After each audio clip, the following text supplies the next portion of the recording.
वालेकुम and a very happy good morning everybody. मैं हूं आपकी होस्ट हिना नियाजी और मेरे साथ है mister Jameel Sukhera. Thank you very much Hina. नाज़रीन, आपको वेलकम करते हैं सुनो पाकिस्तान में और उम्मीद करते हैं आप बिल्कुल खैरियत से हैं।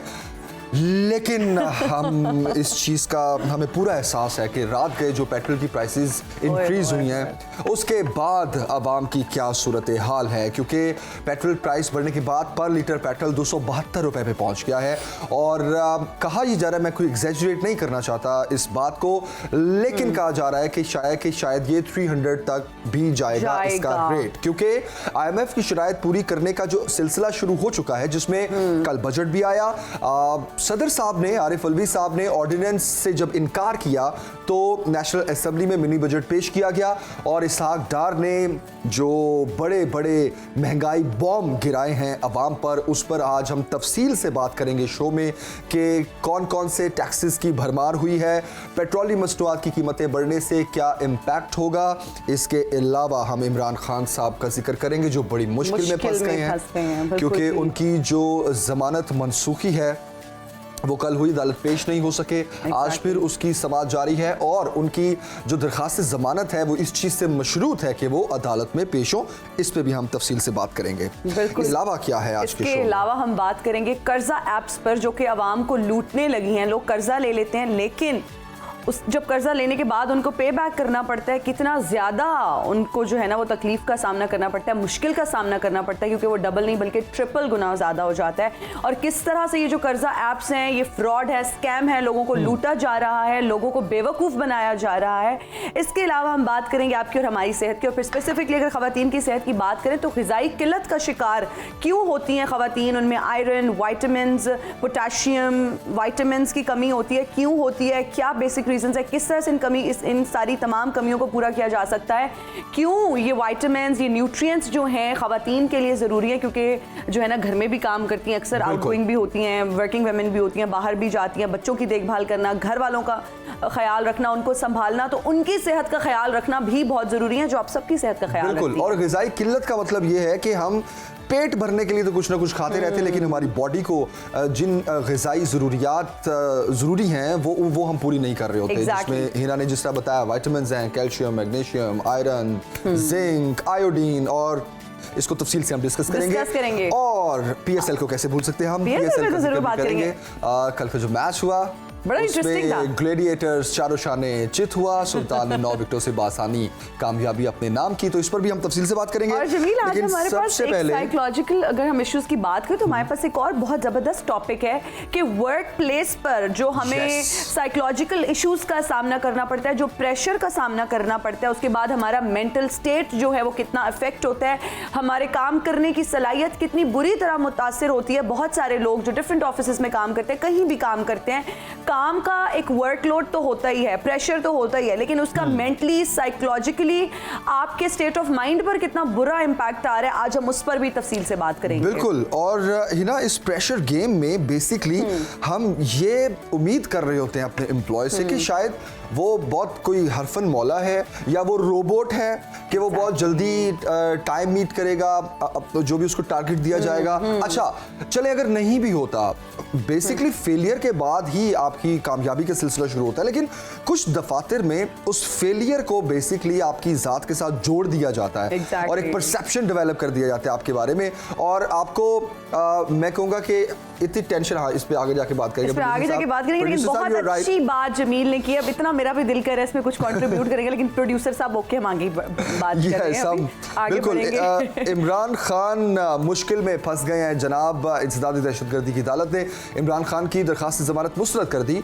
तफसील कुछ यूँ है कि इमरान खान के खिलाफ इलेक्शन कमीशन के बाहर एहतजाज के केस में जज जवाद अब्बास ने साबिक वज़ीर-ए-आज़म की दरखास्त जमानत पर महफूज फैसला सुना दिया। फैसले के मुताबिक इमरान खान की दरखास्त जमानत मुस्तरद। इससे कबल इंसदादी दहशतगर्दी की अदालत ने साबिक वज़ीर-ए-आज़म इमरान खान की हाजिरी से इस्तिस्ना की दरखास्त मुस्तरद कर दी थी और अदालत की जानिब से इमरान खान की अदम पेशी पर कल 1:30 बजे तक फैसला सुनाने का फैसला किया गया और इमरान खान को अदालती वक्त में पेश होने की मोहलत भी दी गई। मोहलत खत्म होने के बाद इंसदादी दहशतगर्दी की अदालत के जज जवाद अब्बास ने समाअत की, जिस दौरान डॉक्टर बाबर आवान ने FIR का मतन भी पढ़कर सुनाया।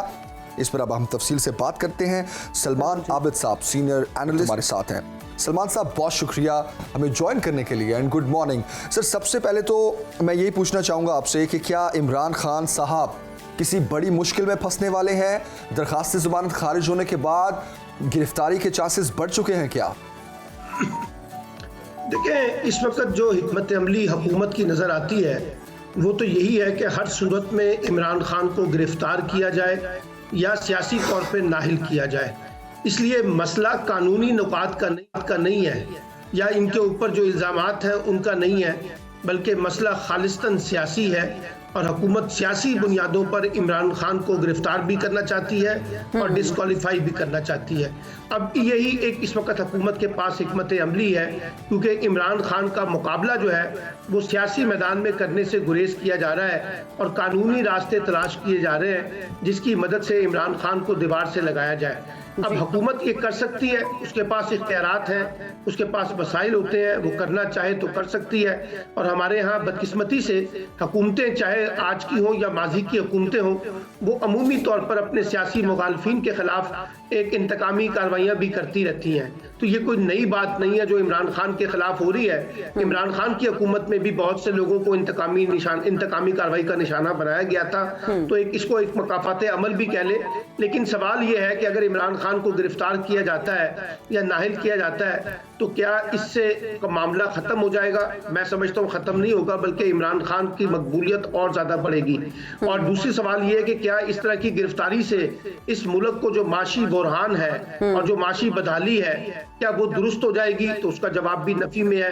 तो बज़ाहिर हम लगता ये है कि इमरान खान के मामले में हम एक टकराव के माहौल में जा रहे हैं और टकराव की सियासत कर रहे हैं और महाजराई पर मबनी ये सियासत जो है मुल्क के मफाद में बिल्कुल नहीं होगी। ठीक हो गया। सलमान आबिद साहब, जिस तरह से आपने कहा कि ये सियासी इंतकाम है, और आप क्या समझते हैं कि खान साहब इस गिरफ्तारी से बचने के लिए उनके पास कोई कानूनी रास्ता, कोई कानूनी गुंजाइश मौजूद है? देखिए, कानूनी रास्ता तो उनके पास मौजूद है ना, और वो कानूनी रास्ता ही इख्तियार कर रहे हैं इस वक्त, जो इस वक्त अदालतों में जमानत कबल गिरफ्तारी कराने की कोशिश कर रहे हैं जी। तो वो भी इस वक्त एक कानूनी रास्ता इख्तियार किया जा रहा है। लेकिन अगर हुकूमत ये तय कर चुकी है कि उनको हर सूरत में गिरफ्तार करना है, आपने देखा कि कल वजीर दाखिला राना सनाउल्लाह ने बड़े वाज़ेह तौर पे कहा है कि वो तो हर सूरत में इमरान खान को गिरफ्तार करना चाहते हैं। अलबत्ता वजीर आजम से वो गो हेड लेना चाहते हैं, यानी वजीर आजम से जब उनको इजाजतनामा मिल जाएगा तो वो इमरान खान को गिरफ्तार कर लेंगे। तो ये तो हुकूमती अज़ाइम बड़े वाज़ेह हैं कि वो इमरान खान को गिरफ्तार करना चाहती है। सही। सलमान आबिद साहब, आजकल एक चीज़ पर बड़ी बहस चल रही है, मैं जोड़ना तो नहीं चाहता इस बात को इमरान खान साहब के इस मामले के साथ, लेकिन आप देखिए सोशल मीडिया पर बड़ा जिक्र किया जा रहा है कि इस वक्त पीटीआई के रहनुमाओं की गिरफ्तारियों का जो सिलसिला शुरू है उसमें करप्शन का एक भी केस नहीं है, उसमें कसूर सिर्फ ये है कि ये लोग बोलते हैं बहुत, बस। तो आप इस पर क्या तजिया करना चाहेंगे कि क्या अब बोलने का हक छीन लिया जाएगा इस मुल्क में, और क्या वो इतना बड़ा जुर्म बन जाएगा कि गिरफ्तारियां होंगी? देखिए, इससे भी ज्यादा जो बड़ा संगीन मसला ये है कि पाकिस्तान में सियासी कैदियों पर दहशतगर्दी के मुकदमात बन रहे हैं। अब आप मिसाल के तौर पर जो इलेक्शन कमीशन के हवाले से जो मुकदमा इमरान खान के ऊपर है वो कैसे दहशतगर्दी के जुमरे में आता है, मुझे बताइए। इसी तरीके से जो मुख्तलिफ लोगों पर, यानी आजम सवाती पर, शहबाज गिल के ऊपर, फवाद चौधरी के ऊपर जो दहशतगर्दी के मुकदमे बनाए गए हैं और जिस तरह उनके मुंह पे चादरें लपेटी जाती हैं और जिस तरह से उनको हथकड़ियां लगाई जाती हैं, ये एक बड़ा संगीन मसला है पाकिस्तान के अंदर कि हम अपने तमाम सियासी मुखालफिन को दहशतगर्द समझते हैं या मुल्क दुश्मन समझते हैं या उनको मुल्क की गद्दारी का सर्टिफिकेट जारी करते हैं। तो मैं समझता हूँ ये कोई अच्छी रविश नहीं है, चाहे ये माजी में भी हो रही थी और चाहे आज भी हो रही है। असल में हम अपने सियासी इख्तलाफात को सियासी दुश्मनी में तब्दील कर रहे हैं और सियासी दुश्मनी में भी हम उनका खात्मा करना चाहते हैं, अपने सियासी मुखालफिन का। और ये बड़ी बदकिस्मती होगी कि हम अपने सियासी लोगों पर दहशतगर्दी के मुकदमे बनाकर ये मैसेज दें कि ये लोग हमारे दहशतगर्द हैं, और जो असल दहशतगर्द है जिनका मुकाबला रियासत पाकिस्तान को और हुकूमत पाकिस्तान को करना है वहां तो हम इस वक्त समझौतों का शिकार हो गए हैं और सियासी कैदियों पर दहशतगर्दी के मुकदमे जो है उसकी फैक्ट्री हमने खोली हुई है और फैक्ट्रियों पे मुकदमे दर मुकदमे दहशतगर्दी के बन रहे हैं। आप अंदाजा लगा लीजिए कि इमरान खान के ऊपर कोई 20 के करीब दहशतगर्दी के मुकदमे हैं, शहबाज गिल के ऊपर दहशतगर्दी के मुकदमे हैं, आजम सवाती के ऊपर दहशतगर्दी के मुकदमे हैं। तो ये जाहिर करता है कि पाकिस्तान ने की जो सियासी तारीख है उससे हमारे सियासतदानों ने माजी में की जो होने वाली गलतियां हैं उससे कुछ नहीं सीखा। जी सलमान आबिद साहब, जिस तरह से आपने सियासी मुकदमों की ये बात की और कहा कि माइनस, हमें तो यही बल्कि पूरे मीडिया को यही इमेज जा रहा है कि पीटीआई को जो है हुकूमत माइनस करना चाह रही है, आप क्या समझते हैं? और फिर ये भी बताइएगा कि इंटरनेशनली हमारा इमेज कितना डिस्टॉर्ट हो रहा है इस तरह के मुकदमों की वजह से। देखिए हिना, ये आप और मैं नहीं कह रहे। आसिफ अली जरदारी ने एक टीवी इंटरव्यू में कहा है कि इमरान खान नाहिल होंगे। जी। मौलाना फजलुर रहमान ने एक टीवी इंटरव्यू में कहा है कि इमरान खान नाहिल होंगे। मरियम नवाज कहती हैं कि इमरान खान नाहिल होंगे। ख्वाजा आसिफ साहब कहते हैं कि इमरान खान नाहिल होंगे।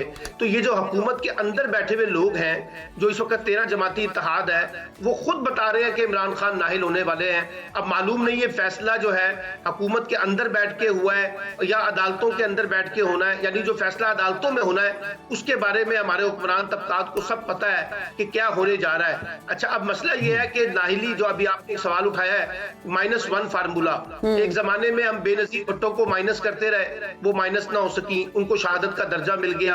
फिर नवाज शरीफ को नाहिल करने की कोशिश की, वो नाहिल नहीं हो सके। इमरान खान जैसा पॉपुलर लीडर, उसको नाहिल करेंगे, वो नाहिल तो नहीं होगा। तो ये जो -1 के जो फार्मूले हैं, इसका ना माजी में कोई फायदा हुआ ना आइंदा कोई फायदा होगा। ये हमारी सियासी हकीकतें हैं और सियासी शख्सियात जो है उनको मानना पड़ेगा। अगर आपने उनको खत्म करना है तो उसका तरीका -1 -2 फार्मूले नहीं, बल्कि आप सियासी अमल में उनको, इंतखाबी अमल में शिकस्त देकर ही उनको माइनस कर सकते हैं। तो मैं ये समझता हूँ जो लोग भी ये सोच रहे हैं ना कि इमरान खान को अदालती फैसलों के जरिए नाहिल किया जाएगा, ये काम भी कारगर नहीं हो सकेगा, ना ये मुल्क के मफाद में होगा। और सलमान आबिद साहब, मुमकिन अवामी रद्द-ए-अमल क्या आ सकता है आपके ख्याल में? क्योंकि अवाम तो पहले ही बहुत परेशान है। इस वक्त पीडीएम की जो हुकूमत है उसमें महंगाई आसमान से बातें कर रही है और कल ही मिनी बजट के बाद तो अवाम की कमर टूट गई है। आप देखिए आने वाले दिनों में मजीद क्या इन्फ्लेशन होगी और क्या प्राइस हाइक होगी। तो अवामी रद्द-ए-अमल क्या हो सकता है अगर ऐसे हालात में इमरान खान साहब को भी गिरफ्तार कर लिया गया तो? देखिए, पहली बात तो यह है कि अभी तक अगर इमरान खान की गिरफ्तारी नहीं हो रही तो इसमें एक खौफ तो हुक्मरानों को अवामी रद्द-ए-अमल का भी है, एक बात। लेकिन मसला यह है कि तो गिरफ्तारी कोई अनहोनी बात नहीं है। पाकिस्तानी सियासत में सबको गिरफ्तार होना पड़ता है और ज्यादातर लोग गिरफ्तारियां दे चुके हैं और जेलों के अंदर भी रह चुके हैं। तो अगर इमरान खान भी गिरफ्तार होते हैं तो वो गिरफ्तार होंगे, लेकिन अगर उनको बाहर निकलना है तो उसका रास्ता भी कानूनी रास्ता इख्तियार करना पड़ेगा ना। ये थोड़ी कोई इनकलाब लेके, बंदूकें लेके सड़कों पे आ जाएंगे, डंडे लेके सड़कों पे आ जाएंगे, ये तो मुल्क के मफाद में नहीं है। अगर इमरान खान गिरफ्तार होते हैं तो उनको भी बाहर निकलने के लिए कानून को ही अपना रास्ता अपनाना होगा। बिल्कुल सलमान आबिद साहब, आपने दुरुस्त फरमाया और बहुत शुक्रिया आपके वक्त के लिए। अब देखना यह है कि आज फिर इस केस की समाअत है और इमरान खान साहब की जो ज़मानत है वो इसी चीज़ से, बात से मशरूत है कि इमरान खान साहब अदालत में पेश हों। तो लेट्स सी, मुमकिन तमाम सवालात तो हमने सलमान आबिद साहब से पूछ लिए हैं। मेरा ख्याल है इससे ज़्यादा सवालात करना जो है शायद इस जुमरे में ना आ जाए कि हम थोड़े बाइस्ड हो रहे हैं, लेकिन हकीकत जो है वो हमने आवाम के सामने रखती है। बिल्कुल जी। अभी हम लेते हैं एक ब्रेक, हाजिर होंगे ब्रेक के बाद। देखते रहिए सुनो पाकिस्तान, सुबह की हर बात। And we are right back after the break. You're watching सुनो पाकिस्तान, सुबह की हर बात। और अब हम बात करेंगे जी कर्जा ऐप्स की। कर्जा ऐप्स जो है वो आवाम को लूटने लगी और कर्जा ऐप्स के जाल में फंसकर गरीब आवाम परेशान और सख्त सूद की जो शराइत है उसके साथ जो है असल कीमत अदा करना जो है वो मुश्किल हो जाता है। अदायगी जो है वो बहुत ज़्यादा मुश्किल हो जाती है। अब ये होता क्या है कि सोशल मीडिया पर कर्जा देने वाली बहुत सारी ऑनलाइन ऐसी ऐप्स मौजूद हैं जो लोगों को झूठे मूठे, मतलब वो ऐड तो पहले चला देते हैं और लोगों को ये टेम्प्ट करने की कोशिश करते हैं कि जी हम आपको इतना कर्जा दे देंगे। छोटा सा वो पहले कर्जा देते हैं। डिजिटल कर्जा देने वाली ये जो कंपनियां हैं मुख्तलिफ नामों से सोशल मीडिया पर मुख्तलिफ प्लेटफॉर्म्स पर जो है वो मौजूद हैं। इनमें जो ज़्यादातर कंपनियां हैं वो 10,000 से 50,000 तक जो है वो कर्जा देती हैं और इन कंपनियों की जानिब से इनिशियली तो बड़े तेज़ तरीन बर वक्त तरीक़ों से कर्जा जो है आपको मिल जाता है, लेकिन बाद में जो है आपको जब कर्जा अदा करना पड़ता है, वापस करना पड़ता है, तो किस तरह से वो आपको जाल में फंसाते हैं और किस तरह से ये स्कैम है, ये फ्रॉड है। मतलब अगर आपने 3,000 लिया है इनसे तो आपको वापस तकरीबन 30,000 रुपए करने पड़ते हैं। और इस पे ही ना हम तफसील से बात करना इसलिए भी ज़रूरी है और ये इस टॉपिक को, इस इशू को उठाना इसलिए भी ज़रूरी है क्योंकि ये नॉन बैंकिंग एप्स हैं, इनका कमर्शियल बैंक्स के साथ कोई कंप्लाइंस भी नहीं है। ये SCCP ने आवाम को गैर मुजाज कर्जा एप्लीकेशन से इस तरह का किसी भी कर्जा लेने से मना कर दिया है। तो उन्होंने एक लिस्ट भी जारी की है जिसमें आप पहले देखें कि क्या वो मखसूस ऐप उस लिस्ट का हिस्सा है जो SCCP ने जारी किया। अगर नहीं तो वो एक बड़ा फ्रॉड है। अच्छा, वो करते क्या हैं? बेसिकली वो बाद में आपको ब्लैकमेल बहुत करते हैं। पहले तो आपको कहते हैं कि ये आसान इकसात हैं। आसान इकसात से मुराद ये कि शरह सूद बहुत कम है, लेकिन बाद में बहुत ज़्यादा बढ़ा देते हैं और आपके लिए 5-10 हज़ार भी उनको वापस करना बहुत वबाले जान बन जाता है। तो इस पर हम तफसील से बात करते हैं। IT एक्सपर्ट सऊद अहमद साहब इस वक्त हमारे साथ हैं, उनसे जानते हैं बेसिकली ये फ्रॉड हो किस तरह रहा है। सऊद अहमद साहब, good morning, thank you very much for joining us. सबसे पहले तो बताइएगा, ये सोशल मीडिया पर कर्जा देने की बहुत सारी अब एप्स की भरमार हो चुकी है, ये किस तरह अवाम के साथ धोखा कर रही हैं? जी बहुत शुक्रिया। ये बड़ा मच नीडेड टॉपिक था जो कि एड्रेस होना चाहिए। एक्चुअली हो ऐसे रहा है कि पाकिस्तान की जो मेजॉरिटी है जिन लोगों की जो इस ट्रैप के अंदर आ रहे हैं वो एक गरीब की है, मजदूर की है, डेली वेजर्स की है या उन लोगों की है जिनको बेसिक नॉलेज नहीं है IT के बारे में या फिर अपनी डाटा सिक्योरिटी के बारे में। अब होता ये है कि जब एक आम बंदा इस तरह की ऐप डाउनलोड करता है, आम तौर पे स्पॉन्सर्ड ऐड के ज़रिए जो है वो ट्रैप किया जाता है लोगों को कि आप बस 2 क्लिक करें और आपको कर्जा मिल जाएगा। हाँ जी। तो आजकल आपको मुल्की हालात के बारे में पता है कि महंगाई बढ़ रही है और पैसे की कीमत जो है रुपए की वो कम हो रही है और इसी चीज़ को वो यूज़ कर रहे हैं। आप YouTube या फिर Facebook यूज़ कर रहे हैं तो आपको बीच में स्पॉन्सर्ड ऐड आएगा, आप क्लिक करेंगे तो वो उनकी वेबसाइट पे ले जाता है जो कि आपके मोबाइल के अंदर उनकी ऐप इंस्टॉल कर देती हैं।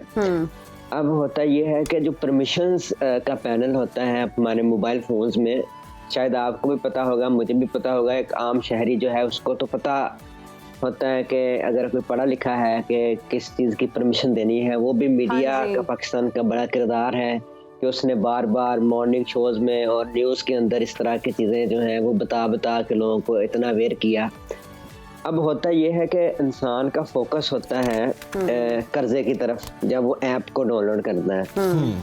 अब FIA जो है वो जो साइबर क्राइम उसका विंग है वो एड्रेस करता है साइबर फ्रॉड्स को, वो लोन्स को नहीं करता। ये एक बड़ा मसला है क्योंकि आगे जाके मैं आपको अब कुछ लोगों की स्टोरीज बताऊंगा जिनके साथ ये चीज़ें हुई और उनको FIA ने एड्रेस नहीं किया क्योंकि वो लोन लिया हुआ था।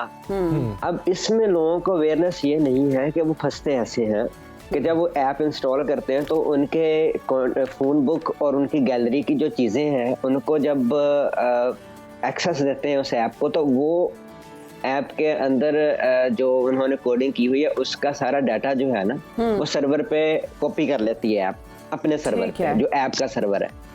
उसमें उसकी पर्सनल तस्वीरें हो सकती हैं, उसके घर के लोगों के नंबर हो सकते हैं और ये ऐसे ही हुआ है। अच्छा, अब जब तक तो वो पैसे देता रहता है, यानी कि फॉर एग्जांपल किसी ने 10,000 रुपए कर्जा लिया, 2,000 उसकी किस्त बनी, 5 महीने में उसने कर्जा क्लियर कर दिया, तो उसको 10 महीने में या 5 महीने में कहा जाता है कि आपके तो पैसे जो हैं वो इस वक्त 50,000 हो चुके हैं या 1 लाख। अब जिस बंदे ने 10,000 रुपए कर्जा लिया है उसका ना जो माइंड सेट है वो तस्लीम नहीं करता कि यार मैंने तो 10,000 कर्जा लिया है, अब मैं 50,000 क्यों वापस करूं। एग्जैक्टली। अब यहाँ पे शुरू होती है ब्लैकमेलिंग और हरासमेंट फिर कॉल्स करना शुरू की जाती हैं। एक सफेद पोस्ट जो बंदा, देखें जो ऐप पे जिसने कर्जा लिया ना, इसका मतलब है कि उसमें इतनी कर्ज नहीं थी कि वो किसी से पैसे मांगे। उसके ज़मीर ने ये देखें, ये पाकिस्तान की, या फिर आप समझें कि किसी की मजबूरी का फायदा उठाया ना उन्होंने। एग्जैक्टली। अच्छा सऊद साहब, हम यहाँ पर, सॉरी मैं आपको इंटरप्ट करके ये भी जानना चाहूंगी, आपने साइबर क्राइम विंग की बात की, FIA की बात की, ये जो लोन लिया जाता है ऑनलाइन, क्या ये साइबर फ्रॉड में नहीं आता? तो क्यों FIA इस तरफ तवज्जो नहीं देती है? एक साइबर फ्रॉड में आता है। दूसरी चीज ये है कि जिसकी तरफ मैं आप बात लेके जा रहा था ना, लोग जब उनके साथ ये मसला बनता है ना कि लोन लिया और सूद ही नहीं खत्म हो रहा, पैसे वापस दे रहे हैं, उनको उनके कॉन्टेक्ट्स निकाल के या उनके घर की तस्वीरें निकाल के उनको व्हाट्सएप करके उनको बताया जाता है कि ये वायरल कर दी जाएगी, गंदी गालियां दी जाती हैं। फिर उनके जो फैमिली की फीमेल्स हैं उनको कॉल की जाती है, कजन्स को, फुफ्फो को, खाला को, कि ये पैसे नहीं दे रहा, गालियां देते हैं। तो उसका ये होता है कि वो बंदा प्रेशर में आ जाता है और वो उनके किसी कहीं ना कहीं जाके ना वो अटैक करना शुरू कर देता है। अब लोगों को ये नहीं पता कि जब हमने साइबर क्राइम में या पुलिस के पास जाके एप्लीकेशन देनी है तो उसके अंदर हमने लिखना है कि ये मैंने ऐप इंस्टॉल की थी, मेरे पर्सनल डाटा के साथ जो है छेड़छाड़ की गई है।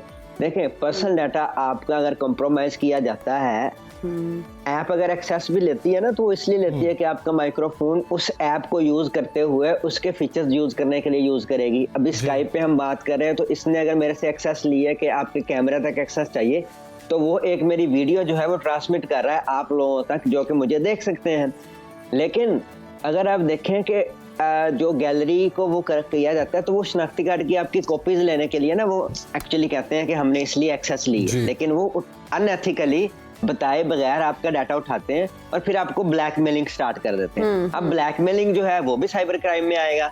जो फाइनेंशियली ऑनलाइन फ्रॉड्स हैं वो अब, क्योंकि बंदा जो है वो थोड़ा सा वो कर रहा होता है, कंफ्यूज हो जाता है कि ये अब फ्रॉड है या लोन है। तो जब वो एप्लीकेशन देता है कि मैंने ये कर्जा लिया था अब मुझे वापस मांग रहे हैं, तो FIA उसकी ये जो है एप्लीकेशन क्या के वापस कर लेता है कि हम लोन्स को नहीं देखते।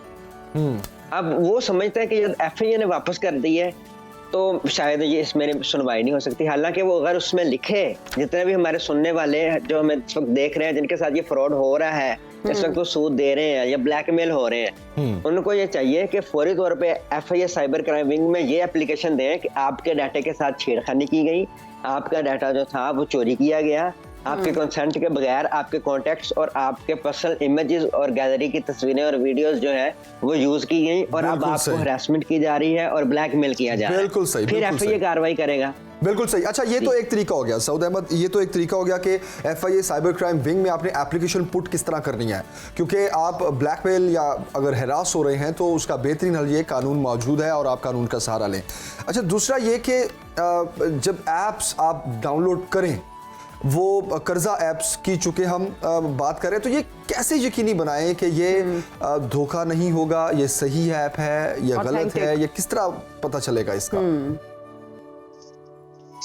पाकिस्तान में जितनी कर्जा ऐप्स इस वक्त ऑपरेट कर रही हैं जो नॉन बैंकिंग है वो सारी ही फ्रॉड है। ये नॉन बैंकिंग का किस तरह हम पता लगाएं, आवाम किस तरह पता चले कि बैंकिंग है या नॉन बैंकिंग है?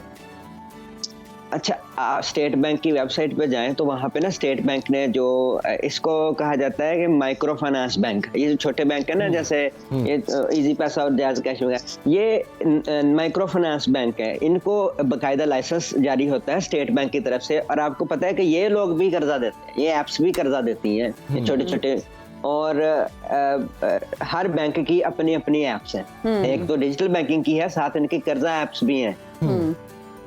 उनको भी अप्रूवल इन्होंने लिया हुआ है as a micro finance bank. तो उनकी देखें, सारी बात है, जिसने 5-10 हज़ार कर्जा लेना है ना वो इतना बोदर ही नहीं करता कि वो जाके स्टेट बैंक की वेबसाइट के ऊपर देखें। हम फंसते ही तब हैं जब हम बोदर ही ना करते कि यार मैं एक दफ़ा जो था वो एक कंडक्ट कर रहा था सेशन, उसके अंदर जब मैंने बताया कि आपका डाटा बड़ा ज़रूरी है तो एक जो था नौजवान खड़ा हुआ, कहता मेरे ऐसा कुछ नहीं है अकाउंट में, अगर मेरा कोई पासवर्ड कॉम्प्रोमाइज़ करता है तो हो जाए। फिर कैसे वाक़यात होते हैं, फिर ऐसे वाक़यात होते हैं कि फिर कोई जिसको जेलसी होती है वो आपका अकाउंट कॉम्प्रोमाइज़ करके खुदा न खास्ता जो है तौहीन मज़हब कर देता है, वो जितनी मर्जी सफाइयां देता रहता है कि मैंने नहीं की, लोग तब तक उसे मार चुके होते हैं। तो हम तब उस पे पछताते हैं जब वो काम हो चुका होता है। जैसे आपने बहुत अच्छी बात की है कि लोगों को कैसे पता चले, लिस्ट कहाँ से देखें। अब देखें जिसने ये सारा कुछ फंसने से पहले करना है उसको एजुकेट हम यही कर सकते हैं कि स्टेट बैंक ने लिस्ट दी हुई है कि स्टेट बैंक की लाइसेंस्ड माइक्रो फाइनेंसिंग बैंकिंग की ऐप सिर्फ यही है, इसके अलावा नहीं है। थोड़ी सी हैं, 5-7 ऐप्स हैं पूरे पाकिस्तान के अंदर। ये जो बाकी है ना, इजी लोन और ये और इधर उधर की वन क्लिक लोन, फलाना लोन, ये लोन, वो सारी फेक है, कोई लाइसेंस नहीं है। इवन SCCP ने भी पिछले दिनों एक लिस्ट जारी की है, उसके अंदर उन्होंने कहा है। अब बात तो ये है कि गूगल ने तो नहीं SCCP से या फिर FIA से या स्टेट बैंक से पूछना कि ये आपकी है। गूगल उसकी कंप्लायंस चेक करेगा तो अपने ऐप स्टोर के अंदर वो डाल देगा, क्योंकि उन्होंने जो कर्जा है वो तो मैनुअली ट्रांसफर करना है। उसके अंदर तो आपका सिर्फ डाटा मैनेज कर रही है ना ऐप। देखें, आपका आपने CNIC दिया, अपनी फोटो उसमें सेल्फी बनाई है ऐप में, आपने सबमिट कर दिया रिकॉर्ड, फिर वो बंदा थ्रू WhatsApp आपसे राब्ता करता है मैनुअली कि ये आपने अप्लाई किया, ये आपको कर्जा हम भेज रहे हैं। वो फिर मैनुअली उनके बैंक अकाउंट में या किस चीज में वो ट्रांसफर करते हैं पैसे, और फिर वापसी उसके कई गुना जो है वो उससे फिर ठीक हो गया। सऊद अहमद साहब, ये जो मनी बॉक्स और मनी क्लब जैसी एप्लीकेशंस हैं, इनसे भी खबरदार किया गया है आवाम को कि इनसे जो है ना बचा जा सके, ताकि कोई इनके झांसे में ना आए, ये जो फ्रॉड किया जाता है। इसके अलावा अगर कोई ऐसी एप्लीकेशंस हैं जो आपके जहन में और आप हमारे नाजरीन को बताना चाहते हैं ताकि उनकी रहनुमाई हो जाए, उनको पता चल जाए फ्यूचर में कि कौन सी एप्स जो हैं वो उनसे बचना जरूरी है। एक ऐप है इजी लोन, सबसे ज्यादा जो इसके हमारे पास आते हैं ना केसेस, वो इजी लोन ऐप के हैं। अच्छा। सबसे ज्यादा उन्होंने एडवर्टाइजमेंट की हुई है और सबसे ज्यादा तंग भी उन्होंने किया। लोगों की तस्वीरें निकालनी है, लोगों के कॉन्टेक्ट्स निकालनी है, और 3-3 महीने आपको पता है कि लोग इस चीज से परेशान है कि उनके घरों में कॉल करके उनको गंदी गालियां दी जाती है। अब देखिए, बिलो द बेल्ट एक चीज है। अब इसके खिलाफ हमारे अदारे जो है वो, मेरा ख्याल है कि साइबर क्राइम का ना एक इंडिविजुअल जो है वो डिपार्टमेंट होना चाहिए। आप साइबर क्राइम के अंदर एक छोटा सा विंग दे के पाकिस्तान की 22 करोड़ आवाम और जितने भी क्रिमिनल माइंडसेट के लोग हैं वो अपनी एक ऐप तैयार करवाते हैं और काम शुरू कर देते हैं। अब किस किस को आप रोकेंगे? जितना बड़ा डिपार्टमेंट होगा उसकी जितनी ज्यादा मैन फोर्स होगी उतनी जल्दी ये केसेस हल होंगे। कोई आपके पास टेस्ट केस तो हो, एक आधी ऐप वालों को पकड़े, उनको ऐसा ट्रीटमेंट दें कि एक दफा वो टेस्ट केस के सामने निशाना बनाया जाए कि यार लोगों को। बिल्कुल। अच्छा सऊद अहमद, एक चीज बताइए, आपने बड़ी अच्छी बात की कि साइबर क्राइम विंग में एक सेल बन जाए जो इन सारी चीज़ों की मॉनिटरिंग भी करे और आवाम को आगाही के लिए वो अपना काम करता रहे। लेकिन आप देखिए कि ज़्यादा लोग इसके झांसे में इसलिए आते हैं क्योंकि इनकी एडवर्टीजमेंट बहुत की जाती है। ये बार बार आपकी स्क्रीन पे आती है, बार बार पॉपअप होती है और आपको लगता है शायद कि ये मेरे लिए बहुत अच्छा है। आपको एक चार्म नज़र आता है उसमें कि अच्छा बैठे बिठाए मुझे 40-50 हज़ार मिल जाएगा, आसान के साथ में दे दूंगा। तो बेसिकली ये जो एड्स हैं इनकी अप्रूवल को भी तो रोकने का कोई तरीका होना चाहिए। आपने स्टेट बैंक का जिक्र किया तो अब थोड़ा स्टेट का जिक्र करते हैं कि स्टेट की जिम्मेदारी कहाँ कहाँ आती है। जमील, दुनिया भर के अंदर जो स्कैमर्स हैं वो लालच को, डर को और बंदे की जो होती है ना, क्या कहते हैं, हनी ट्रैप करना, उस 3 चीजों को, रहमदिली, लालच और डर, ये 3 चीजें वर्ल्ड वाइड यूज की जाती हैं बंदे को बेवकूफ बनाने के लिए। सबसे बात तो ये है कि अगर कोई आपको पैसे देने के लिए आपके आगे एडवर्टाइजमेंट कर रहा है तो समथिंग इज फिशी। दूसरी चीज ये है कि पाकिस्तान के अंदर आपने जिसमें बहुत अच्छा क्वेश्चन किया कि स्टेट क्या करेगी। स्टेट ने अभी तक वो 2016 में साइबर क्राइम एक्ट आया था, वो भी आउटडेटेड हो चुका है। उसके बाद बहुत कुछ नई चीजें आई। वही चीज है कि जब तक इंडिविजुअल एक अदारा नहीं बनेगा साइबर क्राइम को डील करने के लिए, इनको करारवा की सजाएं नहीं मिलेंगी। लोग क्यों डरेंगे? 420 का ये केस करते हैं, दूसरे दिन जमानत हो जाती है। मुझे ये बताएं कि अगर किसी ने फ्रॉड भी कर दिया है ना, हाँ जी जमील, तो है ना, ये वो अगले दिन बाहर आ जाएगा जमानत लेके, 420 पे फ्रॉड किया है। You're right. जब उसकी कन्विक्शन ही नहीं है तो फिर तो कभी भी किसी भी कोई भी क्राइम रोक नहीं सकता जब तक उसकी कन्विक्शन ना हो। आप जो मर्जी कर लें। बिल्कुल ऐसे ही है। अब सऊद, बहुत शुक्रिया, आपने वक्त दिया और तफसील से हमारे साथ इस मामले पर बात की।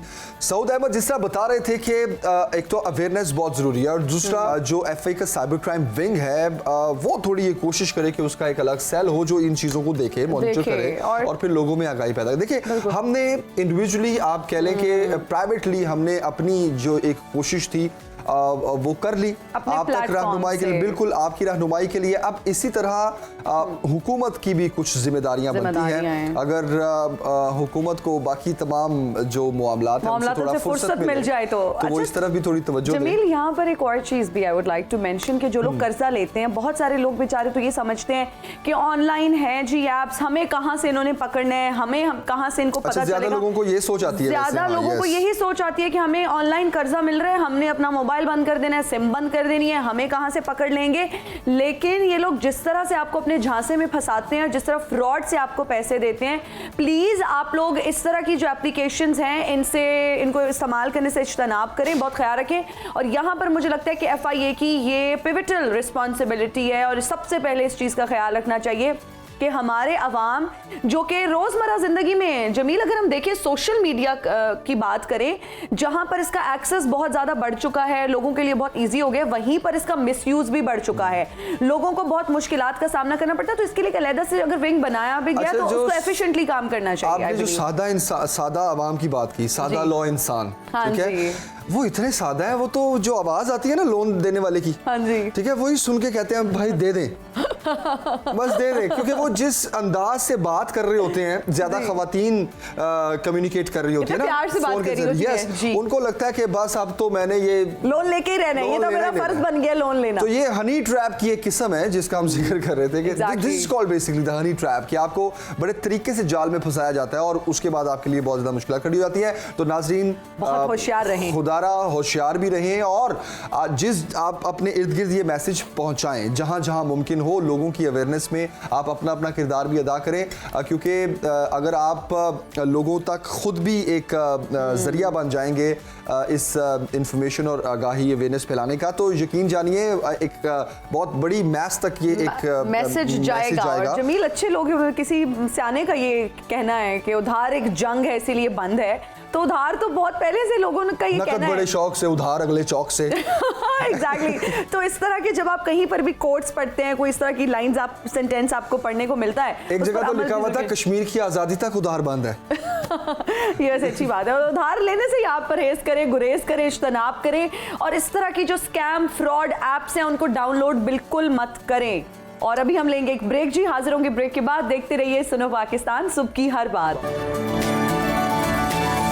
And we are right back after the break. You're watching सुनो पाकिस्तान, सुबह की हर बात। और अब हम बात करेंगे एक ऐसे सेमिनार की जो कि ख़वातीन के हवाले से हुआ, ग़िज़ाई किल्लत का जो ख़वातीन शिकार होती हैं और बदकिस्मती से पाकिस्तान में ख़वातीन और बच्चे जो हैं वो ग़िज़ाई किल्लत का शिकार होते हैं। और इसी सिलसिले में लाहौर में एक सेमिनार मुनक्किद हुआ जिसमें ख़वातीन और बच्चों में ग़िज़ाई किल्लत को दूर करने के लिए क्या तरीक़ाकार इख्तियार किया जाए और किस तरह इसको ख़त्म किया जाए, इस पर जोर दिया गया और इसका बेहतरीन हल भी पेश किया गया। ये हल क्या है और किस तरह से इसको हल किया जा सकता है, हल पेश किया गया और ये भी बताया गया इसकी वजूहात क्या हैं। तो बेसिकली इस सेमिनार को बहुत पजीराई भी मिली और लोगों के लिए बहुत हेल्पफुल भी है कि अपनी रोजमर्रा जिंदगी में अपनी सेहत का ख्याल वो किस तरह रखे।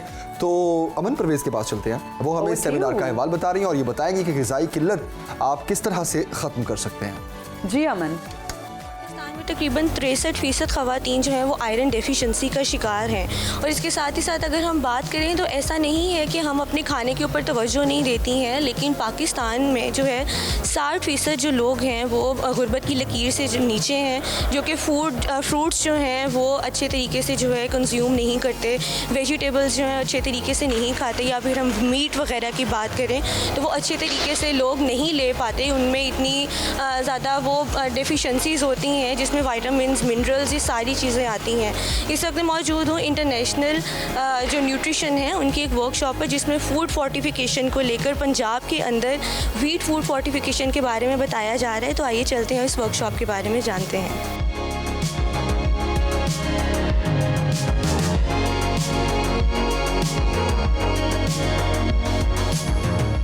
न्यूट्रिशनल इंटरनेशनल के तहत नेशनल फूड फोर्टिफिकेशन प्रोग्राम का इनकाद किया गया, जिसका मकसद खवातीन और बच्चों में ग़िज़ाई किल्लत की वजूहात को उजागर करना था, क्योंकि पाकिस्तानी खवातीन और बच्चे मल्टी वाइटामिन्स की शदीद कमी का शिकार हैं और इस किल्लत पर काबू पाने के लिए न्यूट्रिशनल इंटरनेशनल ने वीट फ्लोर फोर्टिफिकेशन और आयल फोर्टिफिकेशन का आगाज़ किया है। Due to the lack availability of resources, I mean हमारे रिसोर्सेज नहीं है।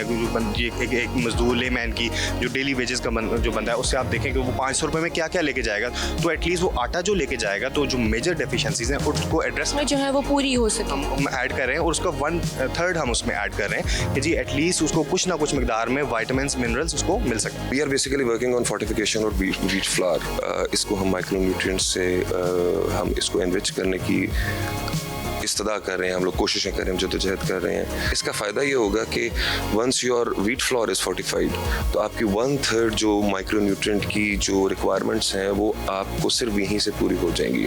You would not need to change your habits. आप उसी हैबिट के अंदर आप अपनी माइक्रोन्यूट्रिशन डेफिशिएंसीज को एड्रेस कर रहे होंगे। एक तहकीक के मुताबिक पाकिस्तान में तकरीबन 50% खवातीन ग़िज़ाई कमी का शिकार हैं और पाकिस्तान का शुमार इन ममालिक में होता है जहां आयरन, जिंक और कैल्शियम की कमी की शरह बहुत ज़्यादा है, जिसकी वजह से पाकिस्तान को सालाना $7.6 बिलियन का नुकसान होता है। अगर नेशनल फूड फोर्टिफिकेशन प्रोग्राम का वसी पैमाने पर इत्तलाक किया जाए तो पाकिस्तान ग़िज़ाई किल्लत पर काबू पा सकता है। थैंक यू सो मच अमन परवेज़, आपने हमें मालूमात से आगाह किया और बताया कि फोर्टिफिकेशन क्या है, किस तरह से ये सारा प्रोसेस होता है, आटे में किन न्यूट्रिएंट्स को आप ऐड कर सकते हैं तो वो आपके लिए जो है वो न्यूट्रिशियस बन जाता है और ग़िज़ाई किल्लत की जो कमी का ख़वातीन शिकार होती हैं उस चीज़ से बच सकती हैं। और ख़वातीन इसलिए ख़वातीन टारगेट हैं क्योंकि ख़वातीन और फिर बच्चे बेसिकली दोनों को ग़िज़ाई ज़रूरियात जो हैं, आप इस तरह इसको आसान अल्फाज में कह लें कि उनकी ग़िज़ाई ज़रूरियात ज़्यादा होती हैं उनकी नशोनुमा के लिए और एक मदर के लिए भी, तो इसलिए भी ये बहुत अच्छा इक़दाम है। और अब बात करते हैं बचपन की। जमील, मुझे अभी तक याद है कि बचपन में मैं स्कूल में होती थी, I guess I was in nursery या प्रेप, और ये मतलूबुर रहमान साहब यानी कि जिनको ज़कूटा जिन के नाम से जाना जाता था, मुन्ना लाहौरी के नाम से भी जाना जाता थे, हमारे स्कूल में आए और बहुत ही मशहूर इनका एक जुमला था। एक अभी जिस तरह आप अक्सर जिक्र करती है ना कि आजकल बच्चे कार्टून से क्या सीख रहे हैं, उड़ी बाबा और ये वो, तो उस वक्त हमारे बचपन में हमने यही सीखा था, ज़मीनार। मुझे काम बताओ मैं क्या करूं, मैं किसको खाऊं, शायद कुछ ऐसा था। खाने का तो आपने कहा छोड़ा। अच्छा जी, आज ज़कूटा जिनका किरदार अदा करने वाले, बच्चों के दिलों पर राज करने वाले अदाकार मुन्ना लाहौरी को हमसे पिछले 5 साल हो गए हैं। वो हम मौजूद तो नहीं, लेकिन उनकी यादें आज भी ताज़ा हैं। एक तफसीली रिपोर्ट देखते हैं। 1990 की दिहाई में बच्चों और बड़ों में यकसा मकबूल टीवी ड्रामा ऐनक वाला जिन के किरदार ज़कूटा जिन ने नापुख्ता से पुख्ता जहनों में जो नकूश छोड़े वो मुद्दतों फरामोश नहीं हो सकते। मुझे काम बताओ मैं क्या करूं, मैं किसको खाऊं के अल्फाज आज भी हर छोटे और बड़े को याद हैं। इस किरदार को निभाने वाले अदाकार का हकीकी नाम तो मतलूबुल रहमान था, लेकिन वो मारूफ मुन्ना लाहौरी के नाम से हुए। उनका जिस्मानी कद अगरचे ज्यादा नहीं था, लेकिन बल्लेहाज अदाकारी वो एक कदावर शख्सियत थे। फरवरी 1949 में लाहौर में पैदा होने वाले अदाकार ने 40 साल अपनी मुनफरिद अदाकारी से बच्चों से लेकर बड़ों तक के चेहरों पर खुशियां और मुस्कुराहटें बखेर दी। मुन्ना लाहौर टीवी के अलावा थिएटर में भी अदाकारी के जोहर दिखाते रहे। अलहमरा आर्ट्स काउंसिल में जिन और जादूगर के नाम से जारी वो थिएटर प्ले है जिसे वो अपनी जिंदगी के आखिरी सांसों तक जारी रखे हुए थे। गुजरावाला में स्टेज ड्रामे के दौरान मुन्ना लाहौरी पर फॉलिज का हमला हुआ था, जिससे उनके जिस्म का दाया हिस्सा मफलूज हो गया था और वो ठीक तरह से बोल भी नहीं पाते थे। मुन्ना लाहौरी 67 वर्ष की उम्र में 17 फरवरी 2018 को वफात पा गए। मुन्ना लाहौरी की यादें हमेशा हमारे ज़हनों और दिलों में ताज़ा रहेंगी, क्योंकि बचपन की ऐसी यादें हैं जो आज भी हम जब सोचते हैं तो उसी तरह उन्हीं फीलिंग्स के साथ हमारी आंखों के सामने। जमील, वैसे आई हैव एन ऑब्जेक्शन। आपका बचपन नहीं था तब जब ये ड्रामा आया करता था। आप आई थिंक आप उस वक्त यूनिवर्सिटी में होंगे, if I am not wrong. University ये तेरे फर्स्ट ईयर में होंगे। अच्छा, पहले बताएं कब था ये ड्रामा, कब आया था? 2000 में शायद।